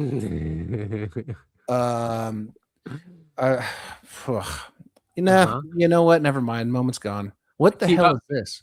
I don't know. You he sent me this. It. Yeah, that's why I wanted to bring it up. Like, what the hell? Maybe Topher can enlighten me. Did you read this before you saw it like this? No. I was putting together the show, and then you gotta start when I send you Reddit links. You gotta look at them quick because they'll. Oh no, I did that, but like this I had to press on something. No, dude, I look at it immediately. Oh, weird, because it doesn't look here. I'm gonna pull See, this. click to see new No, no, spoiler. no. Yeah, I know, but that's because he had it spoiled and you would click it like normal, but he edited the post obviously. But it wasn't like that. I just looked at that like a couple days ago. All And it was right. fine. But yeah, this guy went on this long rant. Basically, he was preaching to live off the grid and that all of Hollywood were reptiles. I mean, it was Yeah, it was a the great typical. schizo post. There was no commas, no. Here, there's a TLDR. Everything is fake. Reality is a prison simulation run by Saturn moon tech harvesting human suffering. Ancient advanced civilizations got wiped. History was reset, and modern tech is recycled leftovers. Governments, elites, vaccines, 5G money, AI, wars, and pulp culture are all control systems that lower your vibration and prep a Yep, one-world yep. digital hive mind. A Mhm. reset cataclysm is coming. Aliens, demons are involved. Antarctica is an ice wall, and the only escape is rejecting fear, tech, and waking up spiritually. And also, Sydney Sweeney is a part of it. And yes, she was name checked in the post. That is hilarious. Yeah, Well, man. yeah, that's the typical conspiracy theory Yeah. schizo post. And with the way Reddit removes everything and censors it, you got. I'm gonna start taking screenshots of stuff and sending them to you. But I want to send you the link so you can look at the comments. I thought it was meant that way. That's why. No. It was it was like 600 words long, no paragraph breaks, barely any periods or commas. It was great. Bastards. But yeah, that's John Titor. I'm still not 100% sure on how to pronounce his name, but love the story, love time Me too. travel. Yeah, it's Again, a lot my of fun. belief is that this was a very, very well done hoax. It has to be. I think the only quote unquote real posts from quote unquote real John Titor are the messages to Art Bell at Coast to Coast and some of the And they original ran with it. postings on the internet. And then some people, Yeah. took up the mantle and tried to. Yeah, and many continue. people have come forward and said it's them. There's a good book by Mike Savo as well. Yeah. It's a good book. He goes through all that, but he also comes out at the end that he's not 100% sure that it's a hoax, but leaning to that it is a hoax. Yes. Because there's so many inconsistencies in the people that have come out and they have claimed that they ran the operation. And there's inconsistencies in the story. There's inconsistencies in the tone and the writing style, which makes many, including myself, to think it was more than one person. More than one person, exactly. Yeah, and that they answered questions really easily. They even said like some of the people who are even asking the questions that they were part of the operation. That he knew what the question was going to be, and that's how he was able to answer so quickly. Because that was part of the thing is that well, if he's lying, how come he was able to answer so quickly? There's, like I said earlier in the show, there are so many different interviews, articles, podcasts that you can listen to that will dive even deeper into this, and you can just spend hours listening to John Titor and about time traveling. It's really good stuff. It's a lot of fun. Make up your own minds. He did, and the Internet Archive. The Internet Archive is 400 pages, so the Time Travel Institute forum, you can listen, you can read every single post and questions done. Do that on your own time. It's a lot of fun. Yep. So I guess that is it. We're right at 2 hours. I think now's a good time to wrap up. I got some chores to take care of anyway. Nice. Yeah, I'm 3 hours ahead of you, so the day is over here. Cool, man. So yeah, if you guys would like to help us out, please share all that stuff. Share with your friends and family. Put it on social media. Clip us if you want as well. Maybe we should start a Patreon. Except I don't know what if we have packages, then that's another platform to take care of and put on there, and but maybe people want to do it that way, or I can think of something else for subscriptions. Yeah. Hey, listen, if you donate $1,000 a month to our Patreon, you can be the third person in UAP. Yes, you can be a co-host for $1,000 a month. Very nice. I like that. Yeah. That's pay to play, baby. Yeah. $100 a month means you get a 1 hour FaceTime with me, and we can just talk about aliens and conspiracies and stuff. Will you show yourself on camera? Yes, absolutely. For $100 a month. That's how cheap I am. Very, very nice. For $10 a month, I'll send you a signed screenshot of my PFP. What would you say? Would you just sign it, or would you say No, something? I would just put Topher. See this picture of the pyramid with propellers Yeah. underneath? Yeah, I just write Topher across that, and you can get that for $10 a month. nice, dude. There we go. We have the packages now. Yeah, see, it's easy. Cool, No, but cool. in all seriously, the liking and subscribing, it's super annoying, but it's required to be said at this point. In this day and age of Yeah. YouTube and social media, we do have to say things like that. We are getting lots of comments, which is nice on Yes. YouTube. That's the engagement is great, but you need to like and you need to share those. Yeah. Those go a very long way. We're also on X at UAP the podcast.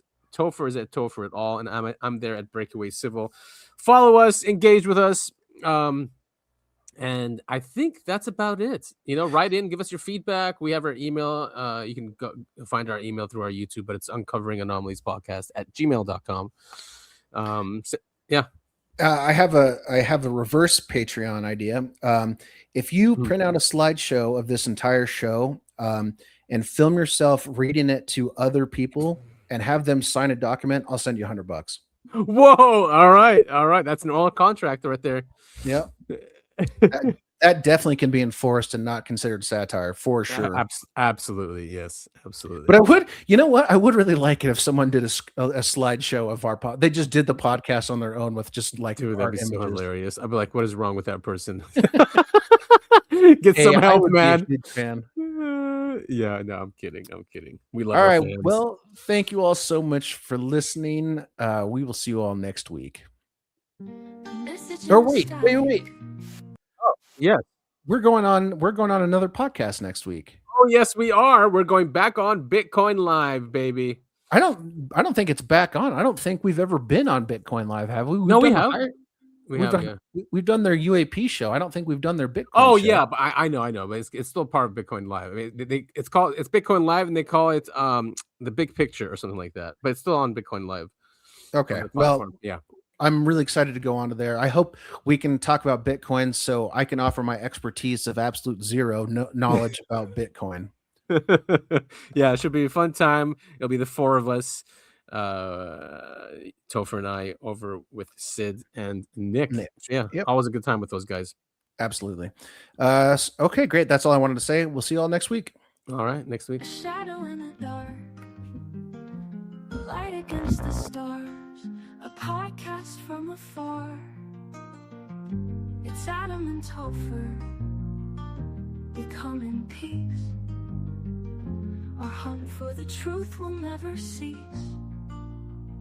It's the Uncovering Anomalies podcast, where the truth is told until the last. Listen to our words and hear our voices. We can't save you, but present your choices.